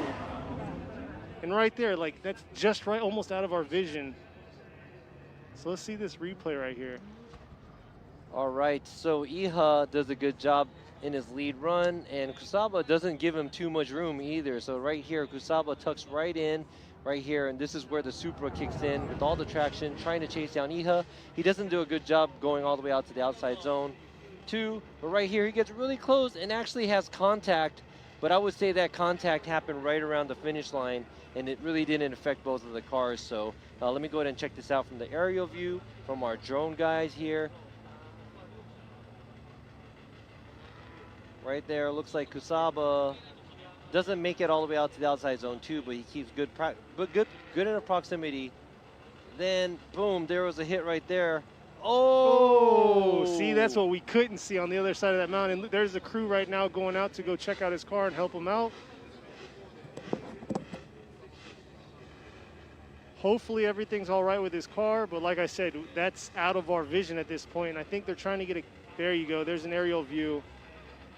He spun out and looks like he took out his front end right there.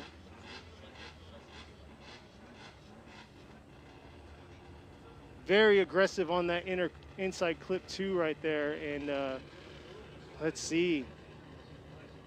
It's like they're gonna help push him out, but here's another replay of his lead run. So Kusaba's lead run against Iha's on the chase. Kusaba kind of kept his gap between Iha and filled those zones right there. Almost lost on that inside clip, but there you go. Iha made his huge correction there. But like Robbie was saying, that contact right at the end for Kusaba might not have affected it too much just because it was right there and they finished, but Robbie's taking a better look at it.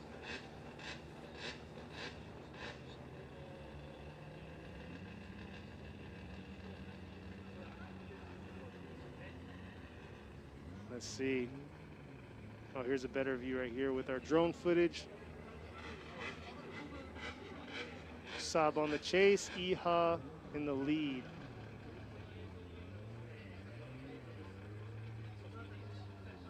We go coming around to outer zone 2 to 3. And then finishing off right here. And like Robbie was saying before, him going through the finish, they have to finish in drift and not spin out, right? Yeah. So let's go ahead and see what just happened. We just watched many replays, and there you go. There's a front bumper of that GR Supra driven by Kusaba. And I know there's a few different ways of us making the choice that we did for right here. Let me go ahead and explain to you afterwards. So Yoichi with Kusaba, Ryan with Kusaba, and Robbie with Kusaba. So yeah.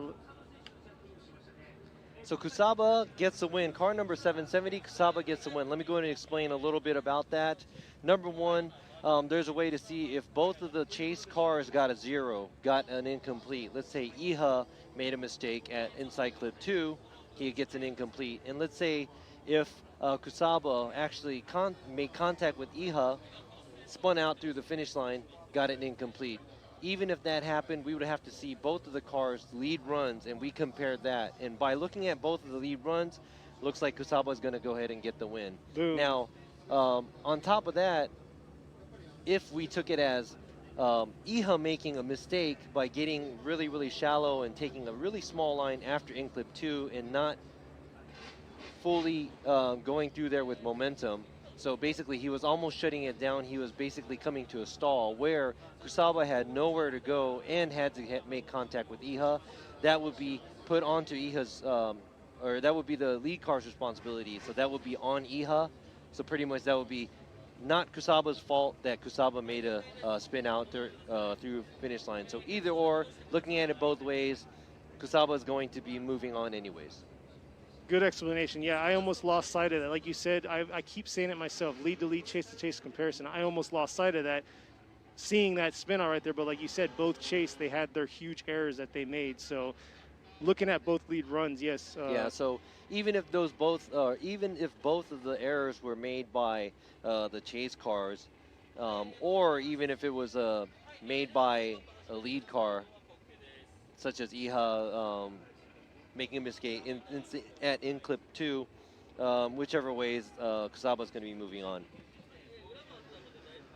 So next, it looks like number 90, Shinji Mano, is actually getting his tires warmed up, scrubbing them up, and getting ready to go. He's with Heyman TM Labo Cylone tires in his JZX 90. And many of y'all remember last week he was driving his 100, but he had some issues with it, and he went ahead and brushed the dust off his JZX 90, and he's bringing it out. This actually was going to be his competition car last year for FD in the U.S., but with everything that went on through the global pandemic, he was unable to make it to any of the events, and he ended up getting the car a few months ago or a few weeks ago?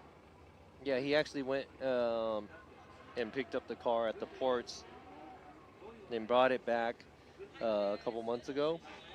So I think he's just brushing the cobwebs off the car because this car went all the way to the States, sat there for 6 months or 7 months or whatever, got back on the boat, and yeah. It's well traveled. Made it all the way back. So it's just like taking a vacation, going to the States, or for me, it's like me taking a vacation, going to the States, sitting in a hotel room the whole time and just getting back on the plane and coming back to Japan. So, Thank you for that cross comparison. Yeah, so poor car just had to sit around. Hey, but this car can perform. It is nothing new to him because he's podiumed in it before. He performs in it, and I'm ready to see him do an amazing lead run. And he'll be going against his competitor, number 283, Takizawa, here in his JZX 100. He's actually Takizawa. I said Takizawa. You said Takazawa. So yeah, Minowa's car is it came in second place for the series in 2019. So that car is actually capable of doing some damage. But right here, car number 283, Tsubasa Takizawa. He is this is the first year that he's doing FD Japan, so he is basically a rookie. But he is not an easy guy to go against because I saw him lay down some clean runs, and also very experienced driver. He's the one that consumed his own bumper and spun out for one of his qualifying runs. But looks like they're getting Q to get ready to start here with Minowa on the lead and Takizawa in the chase right here. Here they come into the chicane right here. Let's see if Minowa's going to throw an amazing run out here. So Takizawa is going to follow us right here. The chase right here. Oh, coming over the lead right here. Now they go one. Finishing in the air, inside 31, hugging right around with Takizawa just definitely keeping his proximity the whole run. Yeah, so it looks like Takizawa had a good jump on the start. Minowa just doing his thing in front, doing a very clean run at the qualify, but even looks like Takizawa is kind of throwing a more aggressive angle right here, going through outside zone 1 behind Minowa. But it looks like Minowa starts to create a small gap in between these two cars when he is leaving inside clip 1. And right there's probably like 1 car gap, so that's not so bad. But at the same time, you have to evaluate looking at how Takizawa dove in at the outside zone 1. That was pretty nice to see all the way up until in clip 1. Yeah, you definitely are right. With the angle that he threw on that chase was definitely a lot more than Minowa was doing. But tables are getting turned now, and Takizawa is going to go ahead and do the lead while Minowa's on the chase here.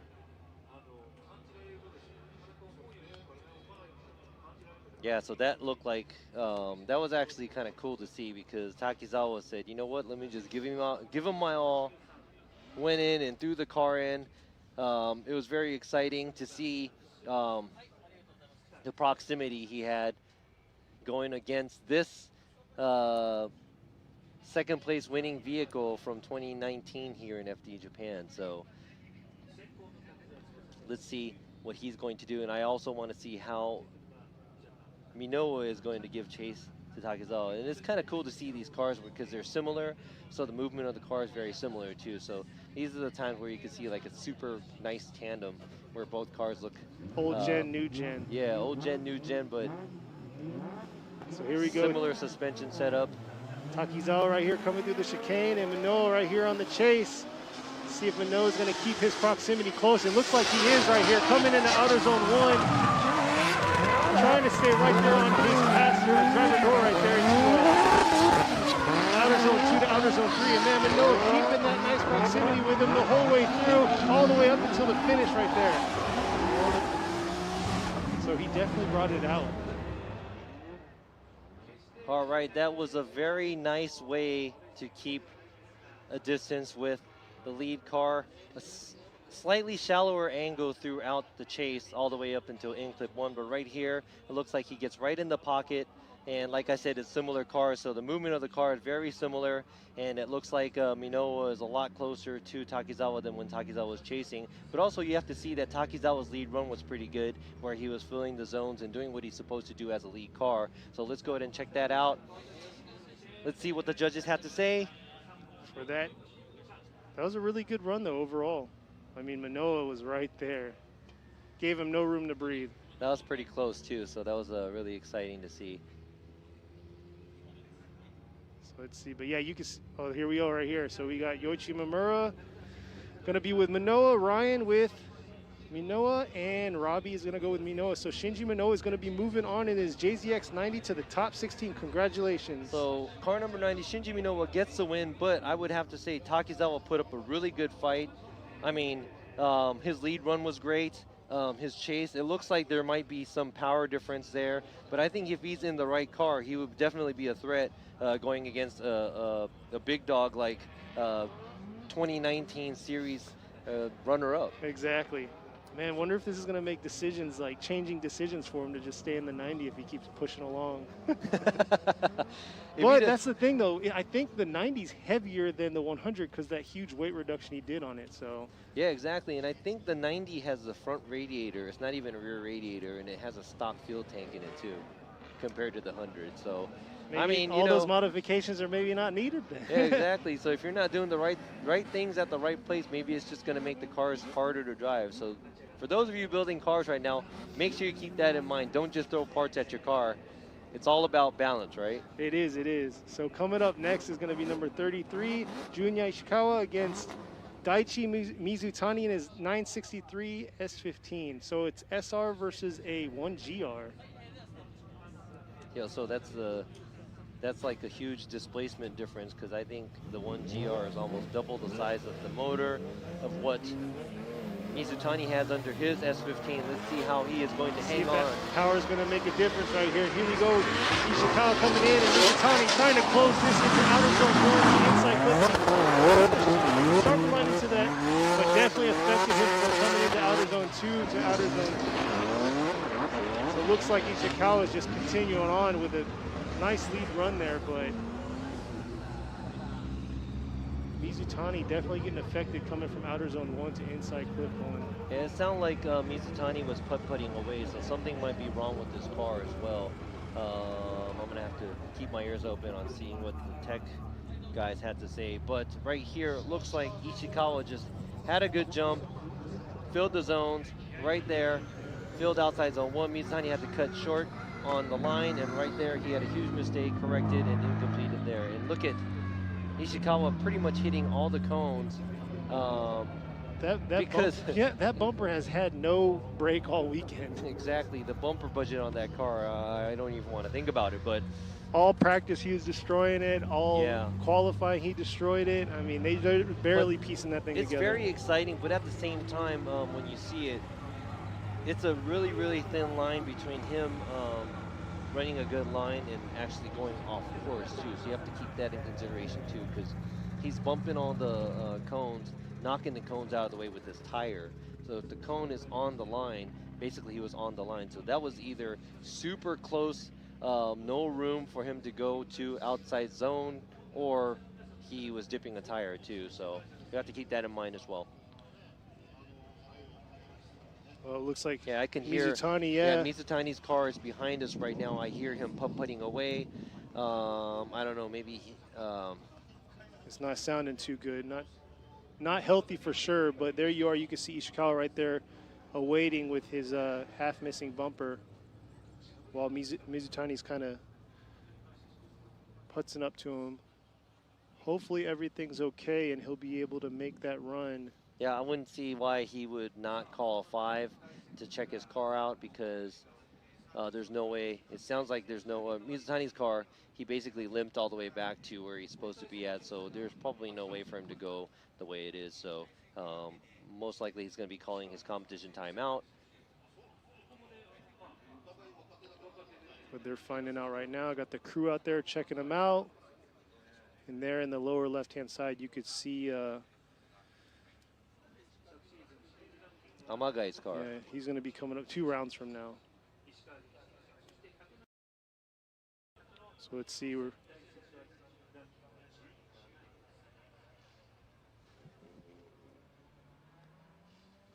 Should be getting the word here soon on what he's going to do, if he's going to take his 5-minute competition timeout or push forward and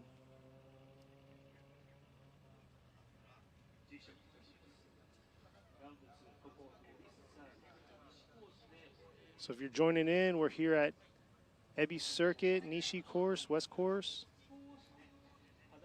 It's been beautiful for us yesterday for qualifying, here for top 32, and we'll be moving on to top 16 after top 32. And we can't complain. It's a little bit of overcast skies, but better than the sun beaming down on us.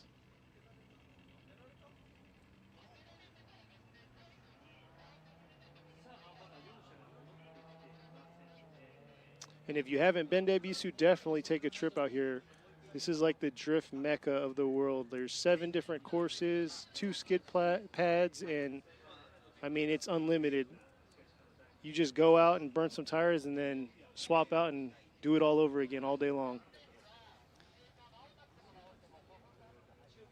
All right, so we will have to see what is going on. We're going to go ahead and check out the replay one more time to make sure that there was no contact, or if there was any contact at the in-clip area where Mizutani dove in. Right here, we have the drone. Man, I love the drone footage right here.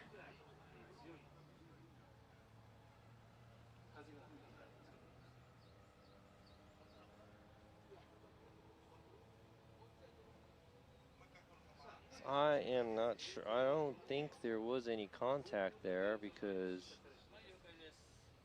let's go ahead and check that out.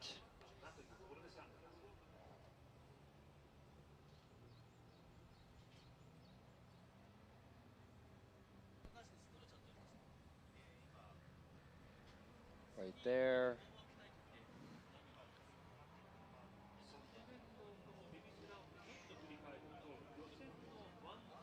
Yeah, as I see from the drone footage, it does not look like there was any contact, but let's go ahead and see what's going on out there in the pits.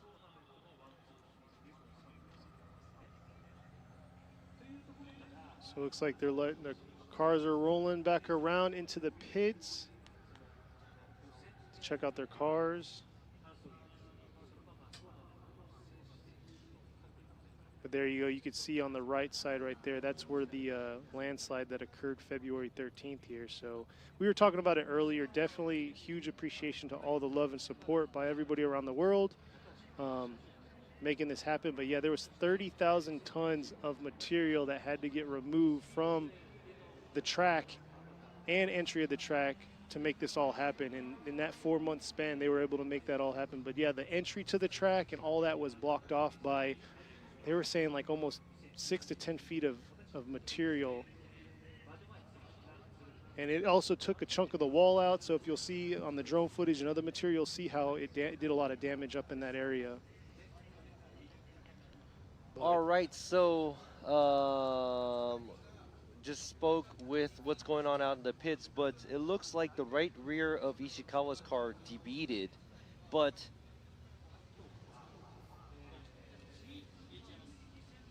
that debead was caused by Mizutani's front left. So right when you saw, yeah, so I thought they were talking about his right front, or I'm sorry, I thought he was talking about Ishikawa's front right, but he was talking about his right rear tire. So I guess there's damage on the wheel too, where Mizutani kind of nicked his car, and Ishikawa had to DB because of the contact. So Ishikawa is getting a 10-minute, where the contact was caused by Mizutani, and yes, the fault is on Mizutani. But at the same time, Mizutani has to call his own 5, which is the competition timeout. He's going to have 5 minutes to repair his car and do whatever he has to do and get back to the line.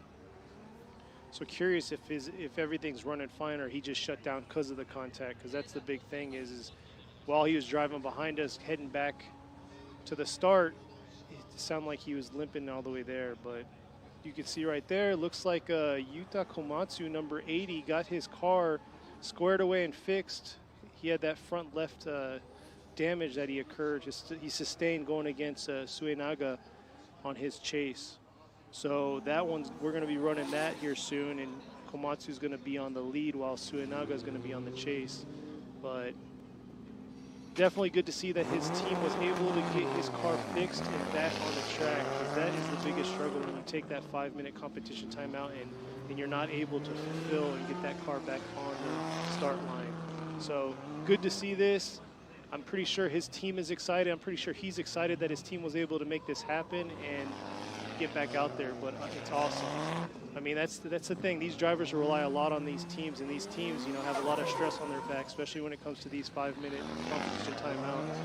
Yeah, so it looks like Komatsu is back on the line, and he is going to go against Naoto Suenaga for his the second run of their top 32 battle. So Komatsu will be on the lead on this one, so yeah. Yeah, so Suenaga has a huge advantage against Komatsu, but I know Suenaga is not the kind of driver that's going to hold back. He's probably going to push it. Yeah, he's going to push and him show the whole you a track. good show. Yeah, he's a performer right here.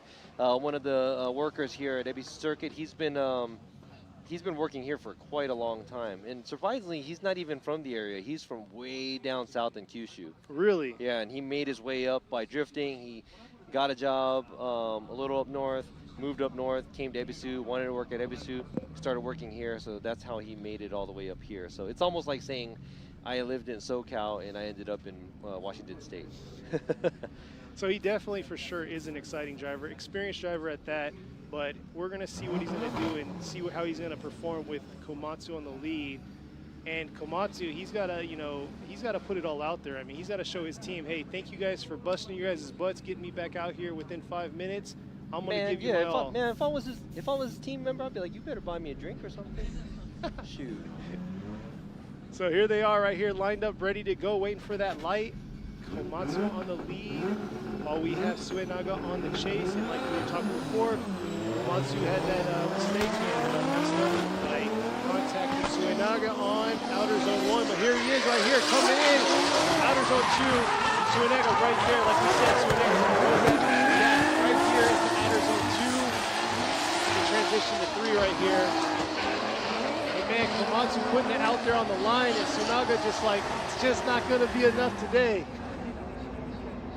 This happens all the time at tandem runs because Komatsu's lead run was pretty good. It was. And I think that's probably the best I've seen him do today. I didn't watch the whole practice, but right here, so much better than his qualifier run. Pretty much feels outside zone 1.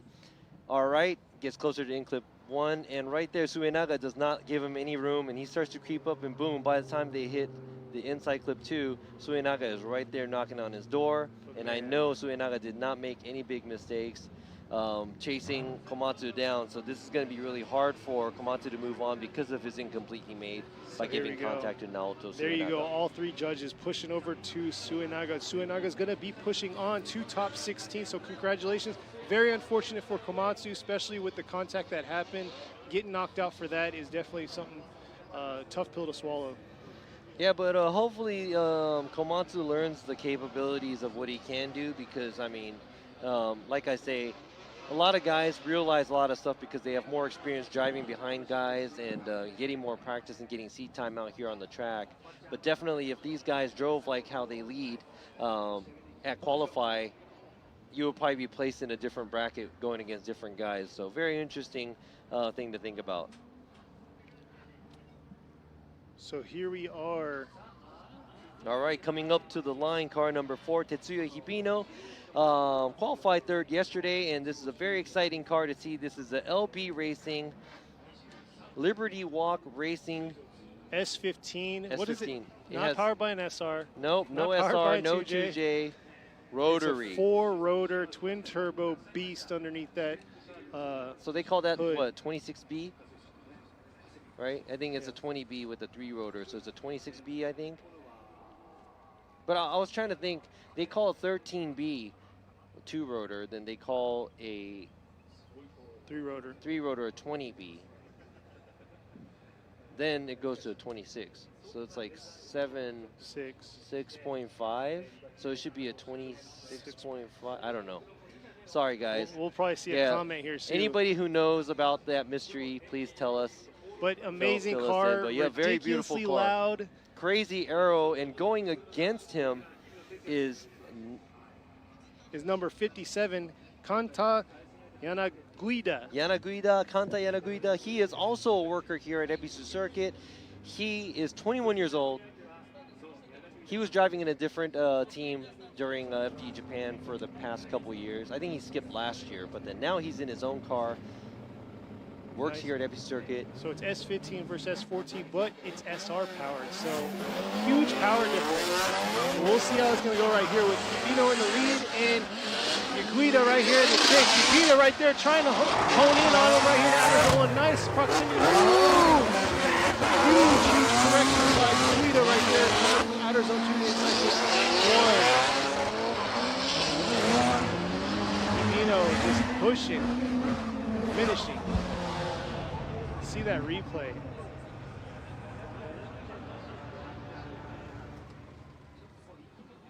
Man, you. All right, right here, what I'm worried about right here is it looks like Man,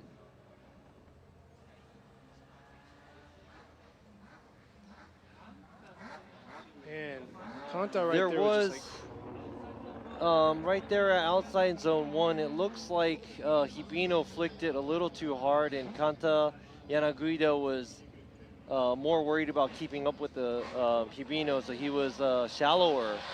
He was at a slightly shallower line and also shallower angle going driving behind Hibino. And it looks like Hibino did kind of stall out going through outside zone 1, but this is kind of a gray area where it's really hard to say where this is a slowdown area approaching inside clip 1. Yeah. But right before they even hit inside clip 1, it looks like Yanaguida had to correct majorly behind, and he straightened right out. So I'm going to have to go ahead and check out that replay one more time. But we've got to keep that in mind and now see what's going to happen in between these two cars. Man, Yanaguida seemed very aggressive coming into that 3-2-1 to that outer zone 1. But man, coming into inside clip 1, it seems like he started diving in on him really hard right there and took out that pylon and definitely messed him up for outer zone 2 and 3.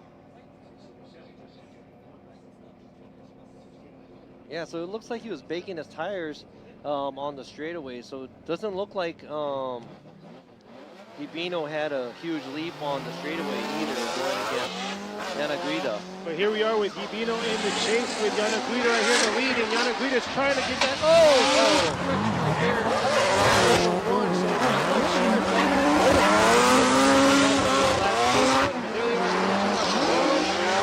Hibino not getting phased by it, keeping that proximity to Yanaguida.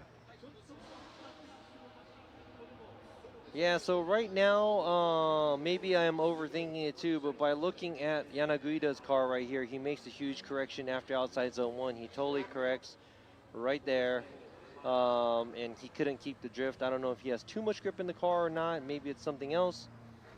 But after that, it doesn't look like Hibino is nowhere near, but at the same time, Yanaguida did make a huge correction in front, and also when he was chasing Hibino down too. So let's see how this is going to turn out. So going back to Yanaguida, for those of you that most of y'all don't know, but during practice run on Friday, he actually crashed pretty hard against the wall, went up the wall, came back down. They took it into the shop, went to go fix it, came back for qualifying, said it's not 100%, but it's good enough to get through qualifying, made it to top 32. And then last night, didn't they take it back out to get repaired and double checked? Yeah, I think they did have to take it out, but Here we go. Yoichi Mura with Hibino, and then Ryan and Robbie with Hibino. So Tetsuya Hibino is going to be moving on in his clean Liberty Walk S15. So our young and upcoming driver is too bad he is out here from our top 32, or not making it into the top 16. But also a great job by Hibino, but not a clean run by both drivers. I would like to see them battle it head-to-head, go against each other one more time with a clean battle against each other. But here we are. We see Ishikawa, Junior Ishikawa, car number 33, at the line, but I would have to say, sadly, that car number 963, Daichi Mizutani, is not going to make it. He could not make his competition timeout, which is 5 minutes, couldn't repair his cars. Ishikawa's going to give us run. Yeah, his buy run right here.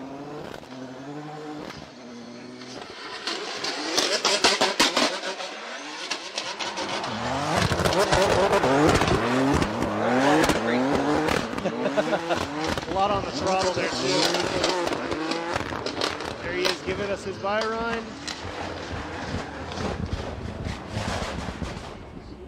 A lot of popping. Yeah. Popcorn machine going by Ishikawa, but Ishikawa, car number 33.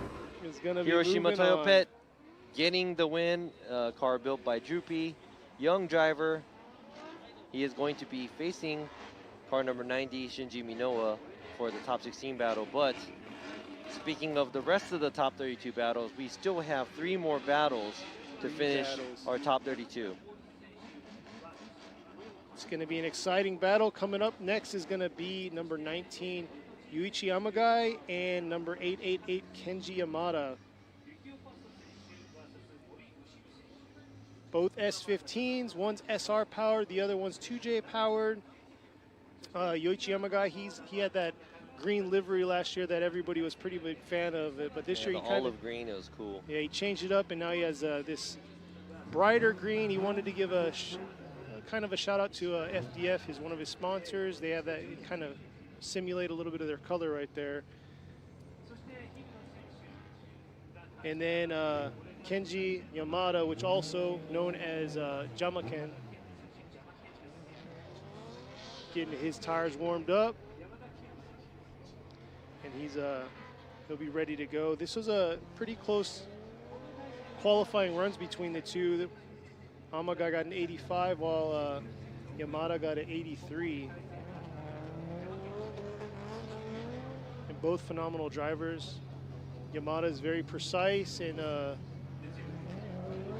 definitely just gets the job done, while Amagai tries to, show out a little bit more.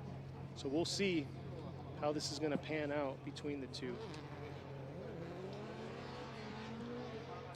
So Amagai is just patiently waiting for Yamada to warm his tires up. I think he got his tires warmed up enough, because that's a lot of smoke. What's left of the tires. Yeah, but I think in the U.S., correct me if I'm wrong, but I think they have a time or two for how long you can be in the burnout box too, and I believe it was like 20 seconds or 30 seconds or something like that too. So I think that's so that it doesn't delay the show, so the lead car doesn't have to wait as long after they get their tires warmed up, because warming up your tires is pretty important, especially if you're going to go out to the track. If the track is cooled down, you want the maximum grip out of what you're using. So I think they're both ready to go. So Amagai in the lead and Jamaken on the chase right here. Both very experienced drivers. Here we go. Amagai coming out of the chicane right here. It's the 3-2-1. Both initiating about the same time, and Jamaken right there on his door. It's inside quick one. Almost big contact there to Amagai coming into out of one, and Jamaken almost took over for that inside clip one right there. Seemed like man, Yamada really seemed like he backed off there a little. Yeah, because he just kind of dove in and he kind of realized that he's like, oh, I'm a little too in.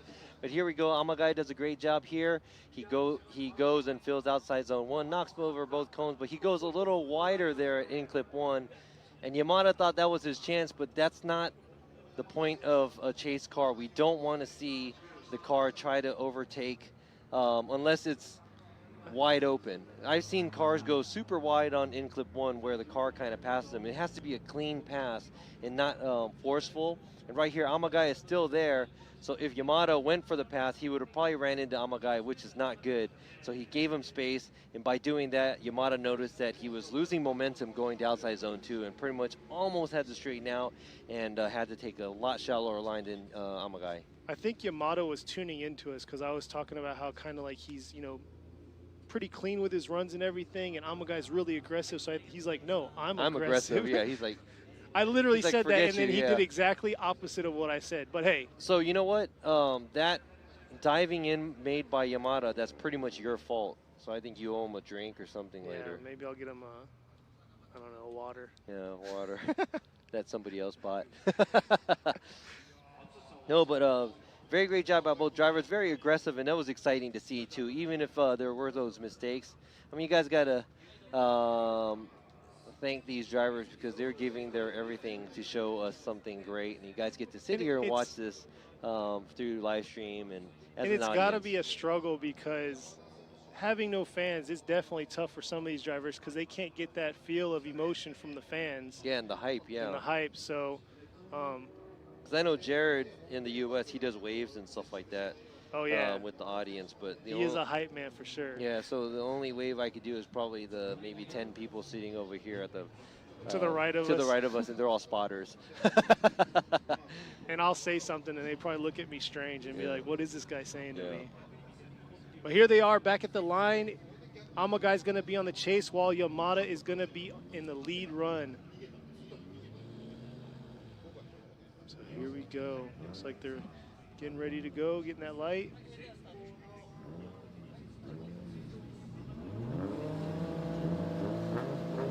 So Yamada, the S15 powered by SR. Yamagai, here he comes. Yamada coming into outer zone 1.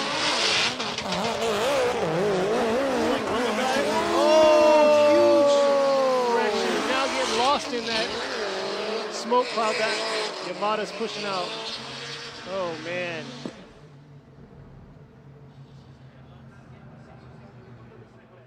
It's like you think one thing's gonna happen once and then it's like. Yep, you never know until they go finish both runs. But look at this, Yamada's lead run was pretty good because he was on point. Look at that angle going through in clip 1, and right there, huge correction by Yamagai, but doesn't matter what he's doing behind him because Yamada keeps on going, fills both zones, finishes off going through in clip 2. So look at this. Let's see what happened over here after in clip 1. Man, so many things happen after in clip 1.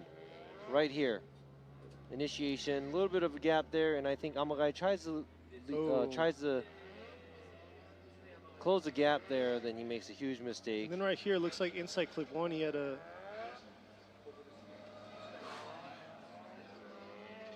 Right before the finish, looks like I don't know if he's corrected or what, but.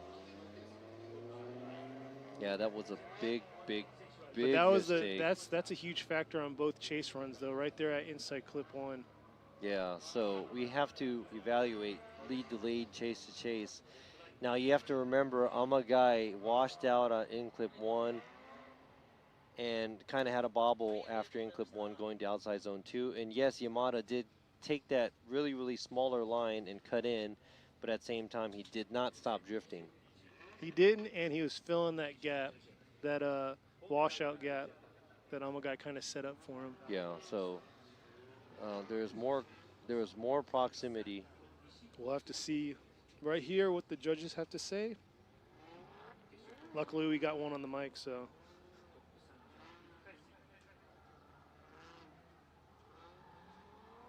Getting their everything. Yeah, so, I mean, this isn't the greatest battle because, you know, we have to nitpick and see what happened here, what happened there. Yoichi Imamura is going to go with Yamada. Ryan Lantain with Yamada and Robbie Nishida with Yamada. Yamada will be pushing on to top 16. Congratulations. Congratulations to Kenji Yamada. He took out Yamagai. I know that, I mean, that could have been both ways. It could have actually almost went with the one more, I would almost went with the one more time too because of the huge mistake that Yamada made too. But I just went with, because Yamada didn't straighten completely versus Amagai did, and Yamada's lead run was better than Amagai's. So Amagai is going home early this weekend. Very aggressive driver, but hopefully he will be back and show us his aggressiveness at the next round. Speaking of aggressive, right here coming up to the line is going to be Kazuya Matsukawa right here in his A85, powered by a 1GR, and he'll be going against number 13, Yasuhiro Takaki right here in his 180SX. Yeah, so Matsukawa podiumed in Okayama, I believe, it was 2 years ago. So he's a familiar face here. Here he comes coming in.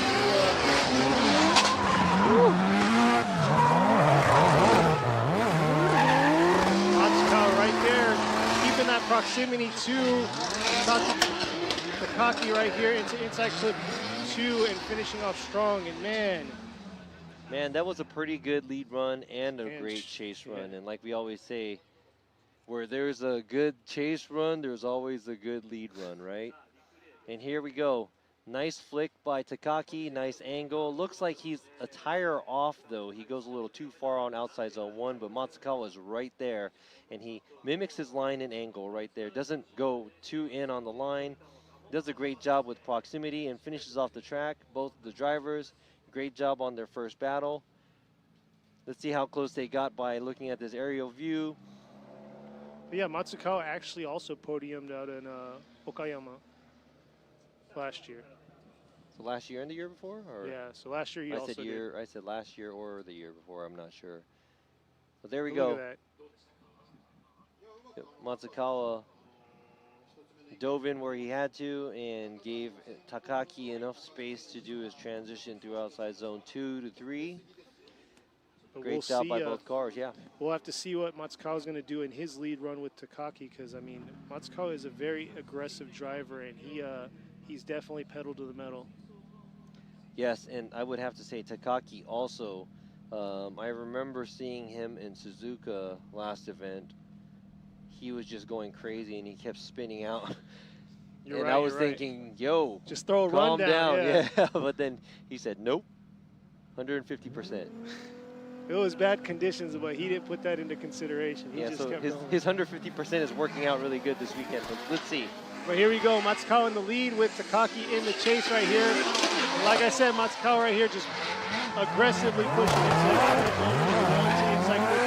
one, and Takaki right there trying to keep that proximity and close it a little bit more in these outer zones. Whoa! And man, almost completely losing it there at the end. We'll have to see if he was able to hold that through the finish.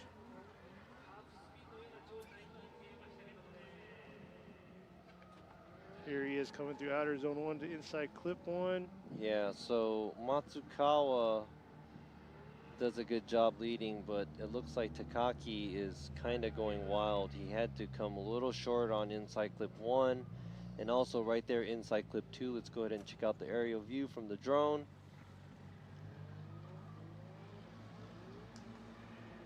Yeah, Matsukawa definitely did a good lead run right there. Yeah, then Takaki had a little bobble there in front of the outside zone too, and I think that's all from trying to keep up with Matsukawa. And then when he dove in, like that transition of that inside clip, it definitely threw him off. Or that slope, I should say. We'll have to see here. It's our second to last right here, Yoichi Mamura with Matsukawa. Matsukawa is going to be going to top 16. Ryan and Robbie pushing him through. So congratulations to Kazuya Matsukawa right here, number 99. We were taking a lot of things. We were taking everything in consideration here too. But Takaki did a great job. Very aggressive. He threw himself out there and did whatever he can, but got a little too aggressive on the in clips and also became a little sloppy at the end of the track. And also, we would have to say that that wasn't or in my eyes, it wasn't. It was a lot closer than I expected because it looked like Matsukawa was really, really late at initiation. He barely initiated at the last 3-2-1, standing cone, yeah. 3-2-1 cones. You got to watch out for small details like that too. But whichever ways Matsukawa is leaving this, or is pushing on to top 16. Going on to top 16, and Takaki is going home. And we're about to figure out who he's going to be battling in top 16. So up at the line right now is going to be the last battle of our top 32. Yep. Number 38, Tadahito Fukada, right here in his JZX 100 Mark II. His Tanabe SSR Team Dunlop with weld 100. And he'll be going up against number 5, Tomoki Tanaka, right here in his JZX 100 as well. Yep. So the 100 battle to finish us off here in top 32. We got Chaser against Mark II, 2J against 2J. What's everybody's? Who likes what? Do you like JZX 100s or do you like JZX 100s? No, do you like Mark IIs or Chasers? Damn, there's really no like Crestas out here. There isn't. Yeah. You don't see too many of those. Yeah. But there we go. These two are the last battle of our top 32. Lined up, ready to go. And we have Fukada in the lead with Tanaka in the chase right here. So here we come to 3-2-1. Fukada coming in. Nice in the outer zone 1. So right there. Oh, cut. Like contact there in the outer zone 2 to outer zone 3. And man, look at the aggression right there by the chase. But maybe too aggressive. They're Tanaka right there just trying to throw some flair for this last top 32 run. Yeah, and right here what I want to see is how, yeah, so right at the pinnacle of the in clip, I just wanted to look carefully where Fukada was getting back on throttle because it almost looked like he was late on getting on throttle and Tanaka couldn't wait. But you know what, before that looks like Tanaka was gripping up a little too much where he was shallowing up on the angle. So either or, that kind of looks like Tanaka making a huge mistake behind Fukada. But man, Fukada definitely wasn't fazed by that. His run just kept going. Yeah, I just wanted to make sure and double check that Fukada had his own pace where he didn't slow down too much at the in clip. But it looked like Tanaka was already making that mistake going in or a little before the in clip. So and that zone you're talking about has definitely been a problem through qualifying all the way up to where we're at now. It is a problem, yeah. So we'll see here. So we saw both. We saw Fukada's lead run right there, but let's see what Tanaka's gonna do in his lead run with Fukada on chase. But I think they're talking to them, make sure all the damage is good. There might be contact or something right there, yeah. Yeah. Because I think when they got really close, since Fukada had angle and Tanaka became straight or very straight through inside clip 1, I think there might have been a little bit of contact on the front tire of Fukada's car, I think. We're taking a look right now. And I think they are asking that's Ebi-chan right there. He's the tech guy, and Kobayashi over there behind him. They are communicating with the driver right now. Speaking about tech, what a day that was. It was straight downpouring that day, so we were doing tech and torrential downpour throughout the whole day. So that was Friday, that was practice day. So hands down to these tech guys out there and the other crew behind the scenes to make this all happen, along with the crew out here at Ebisu Circuit. Yeah, so since there was a slight contact by Tanaka, and Fukada wants to go ahead and check his car out because he wants to make sure that his car is going to be 100%, so he will be rewarded a little bit of time to go back to the pits to check out his car real quick. I don't blame him. I mean, being here at top 32, you want to do everything and make sure your car is ready to be in top 16. So even though there was contact and he may have the upper hand here, you can't be too sure about that because it's based off of a lead-to-lead, chase-to-chase comparison.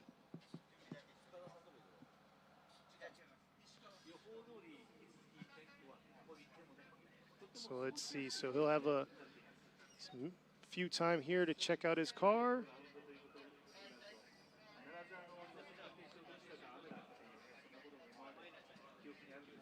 But overall, top 32 has been pretty good to us. Weather's held up. It's been just overcast, so we can't complain. You know, usually there's not much one more times and contacts and all that stuff, but that shows that all these drivers are getting aggressive and aggressive every round, where this is kind of a longer top 32 for me. It is.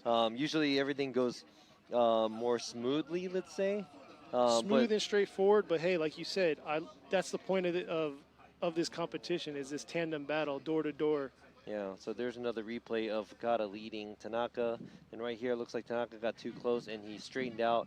And yes, he did. There you go. He did hit Fukada right over there. Love tap. He's going to go ahead and want to check out his car. And the contact was caused by Tanaka, and the fault was actually... So like you were saying, with that contact, Fukada has time to get his crew to check out his car and make sure it's good to go, and it won't count against him for his competition timeout, which is only given once per round. But both these individuals did an amazing job in qualifying. Fukada got an 86, while Tanaka got an 82. They're our last of the top 32. We've had a pretty awesome top 32 so far.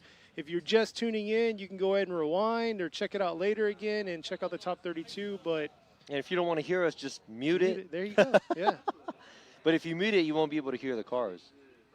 Well, maybe they can mute it and put subtitles. Bam. There you go. But at least you're not seeing us visually, because we're not we're not so pretty on the camera, and we don't want to break any screens and lenses. At that point, that's the luxury of the masks. Yeah, put the mask on.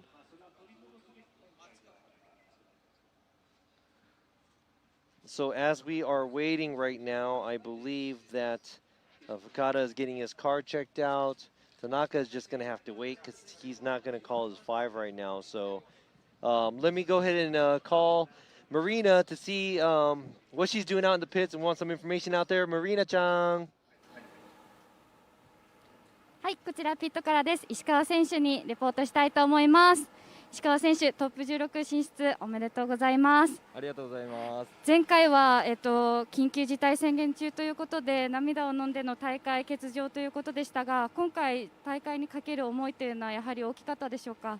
そうです。僕にとっては開幕みたいなもんなんで、今回、まず、できるだけの結果を出して、シリーズ終わった頃には、開幕があったっけぐらいの感じになれるようにコツコツと頑張ろうと思ってます。はい、まだまだ大変な状況が続いているかと思いますが、皆様に元気を与えられるように一生懸命頑張ってください。はい、ありがとうございます。ありがとうございます。はい、はい、ということで同じくですね、広島トヨタからですね進出した松川選手にもお話聞いてみたいと思います。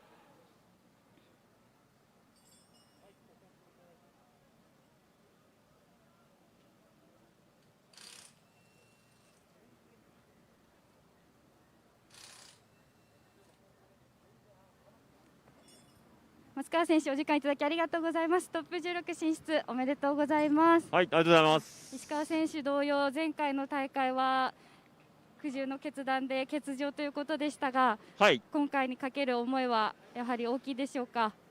そうですね、この状況下の中で、こうやって走らさせてもらえるってことをね、本当に嬉しく思いますし、本当ね、来たからにはね、しっかり結果出して帰りたいなと思います。はい。はい、次に向けた自信はありますか？自信はね、もういつでもあります。はい。最高です。はい、ありがとうございます。引き続き頑張ってください。Okay. All right, so that was an interview by Marina. Thank you very much. And the first driver, that was Ishikawa from Hiroshima Toyo Pit, Droopy. They couldn't make it to the first round because that same weekend, the Hiroshima Prefecture actually did this whole state emergency for the prefecture, so they didn't make it out. So for him, it's the first round, and he was saying that he's going to go ahead and do his best. And at the end of the series, he hopes to not even remember that they missed the first round. And we would like to wish him a lot of luck going through.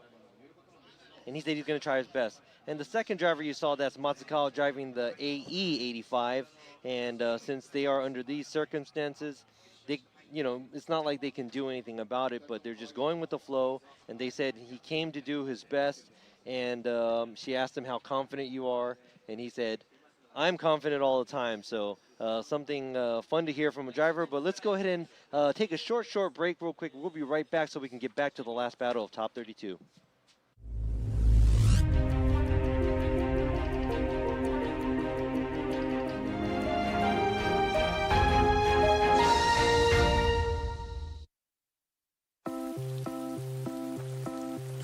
ねえねえ、雨の日の運転ってちょっぴり心配だよね。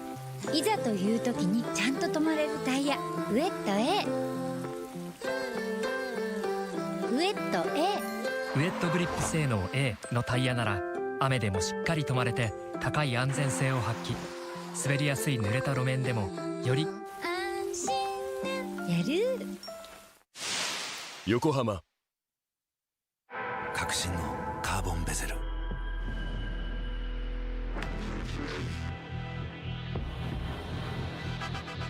Bluetooth 搭載 G-SHOCK カシオ。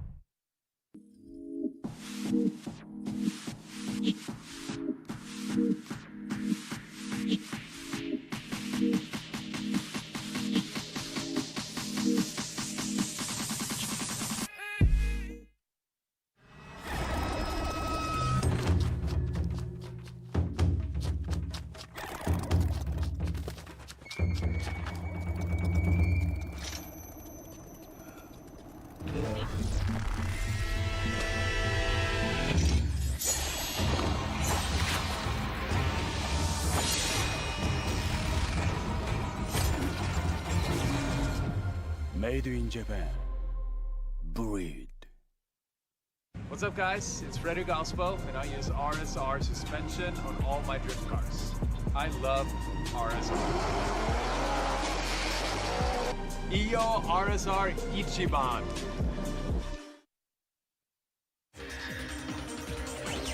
伝統と革新、小倉クラッチのテクノロジーを凝縮、チャンピオンを取るためのクラッチ、小倉レーシングクラッチ ORC。Motis.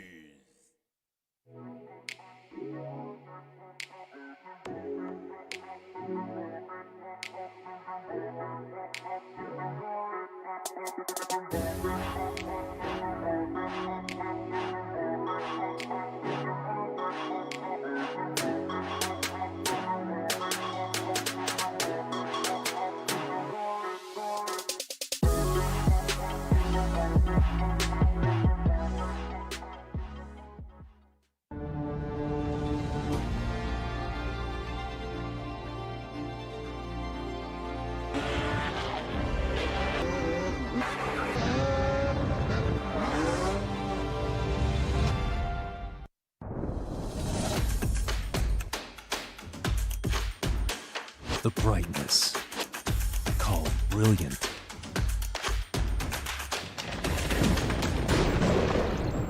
Valendy. ねえねえ、雨の日の運転ってちょっぴり心配だよね。いざという時にちゃんと止まれるタイヤ、ウエット A。 ウエット A。 ウエットグリップ性能 A のタイヤなら雨でもしっかり止まれて高い安全性を発揮。滑りやすい濡れた路面でもより安心なやる。横浜革新のカーボンベゼル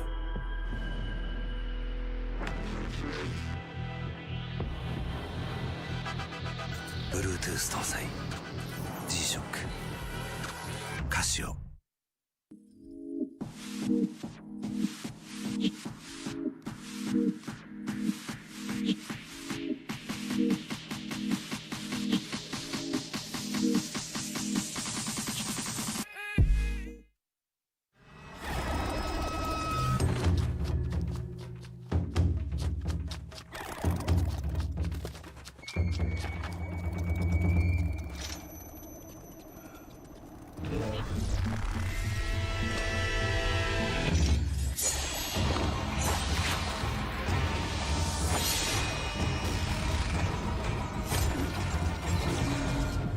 Made in Japan.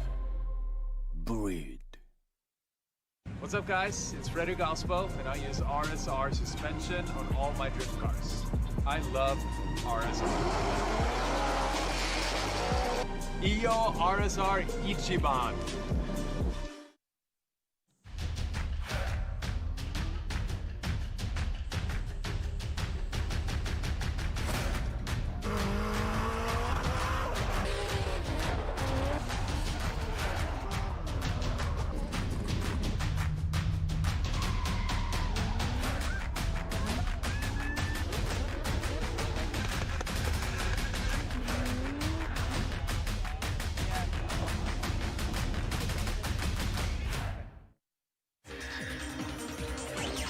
伝統と革新小倉クラッチのテクノロジーを凝縮チャンピオンを取るためのクラッチ小倉レーシングクラッチ ORC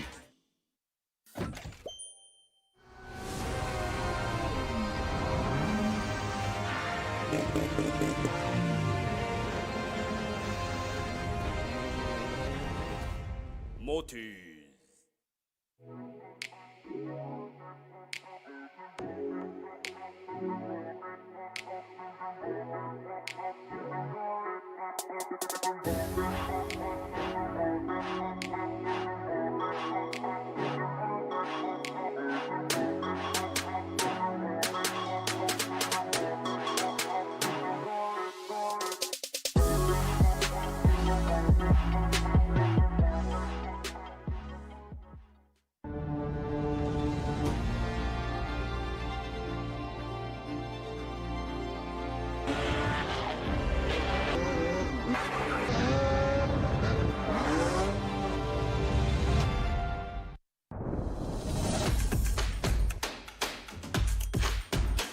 The brightness.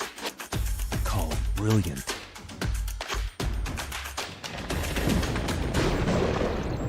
Valendy.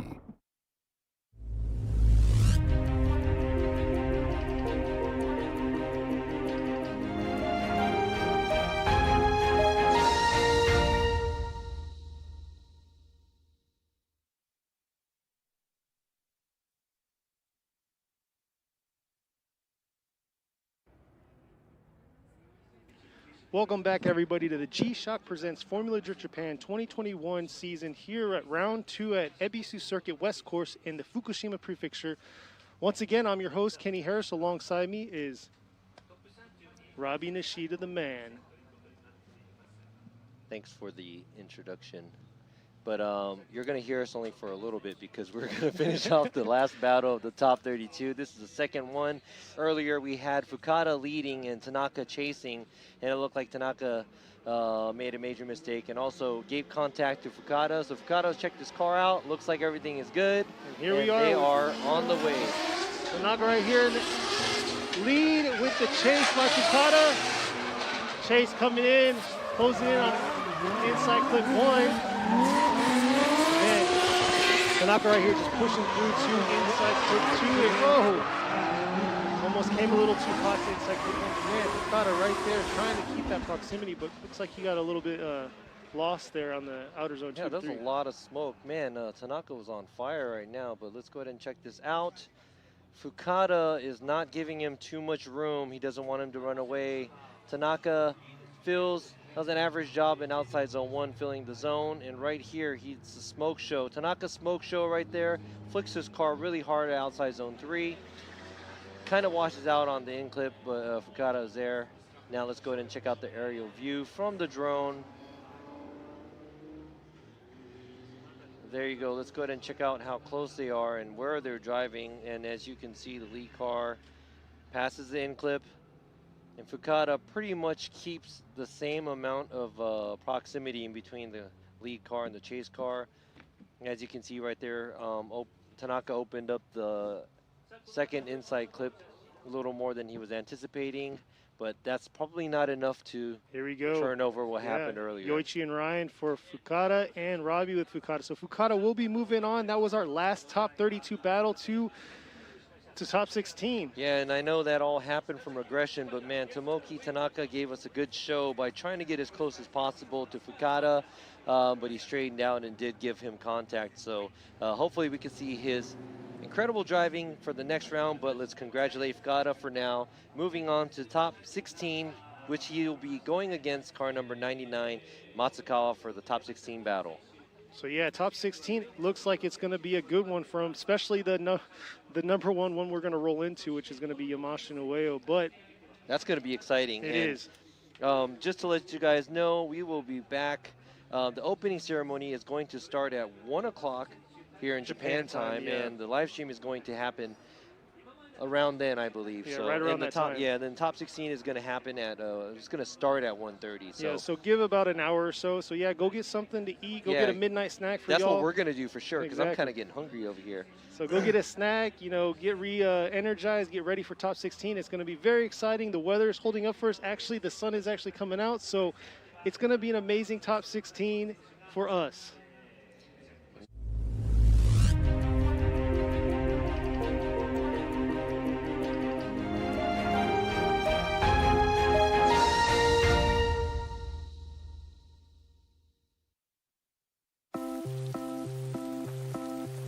ねえねえ、雨の日の運転ってちょっぴり心配だよね。いざという時にちゃんと止まれるタイヤ、ウェット A。ウェット A。ウェットグリップ性能 A のタイヤなら雨でもしっかり止まれて高い安全性を発揮。滑りやすい濡れた路面でもより安心なやる。横浜革新のカーボンベゼル、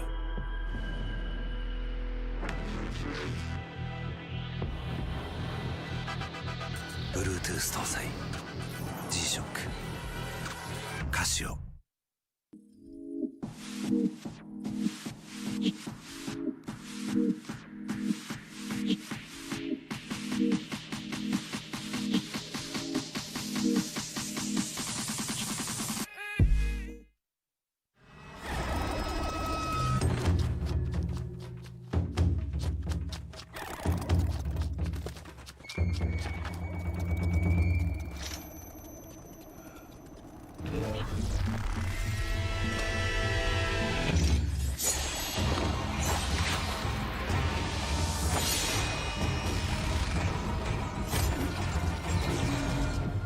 Made in Japan. Breed. What's up, guys? It's Frederick Ospo, and I use RSR suspension on all my drift cars. I love RSR. Iyo RSR Ichiban.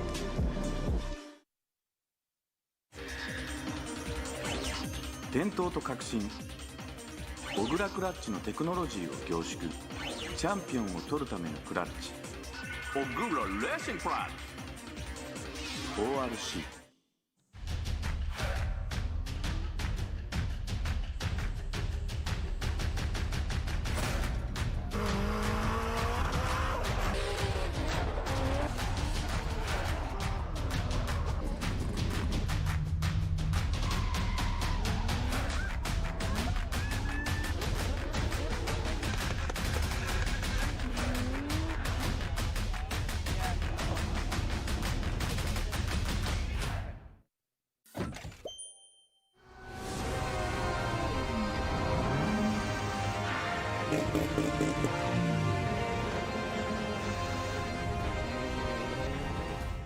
モティ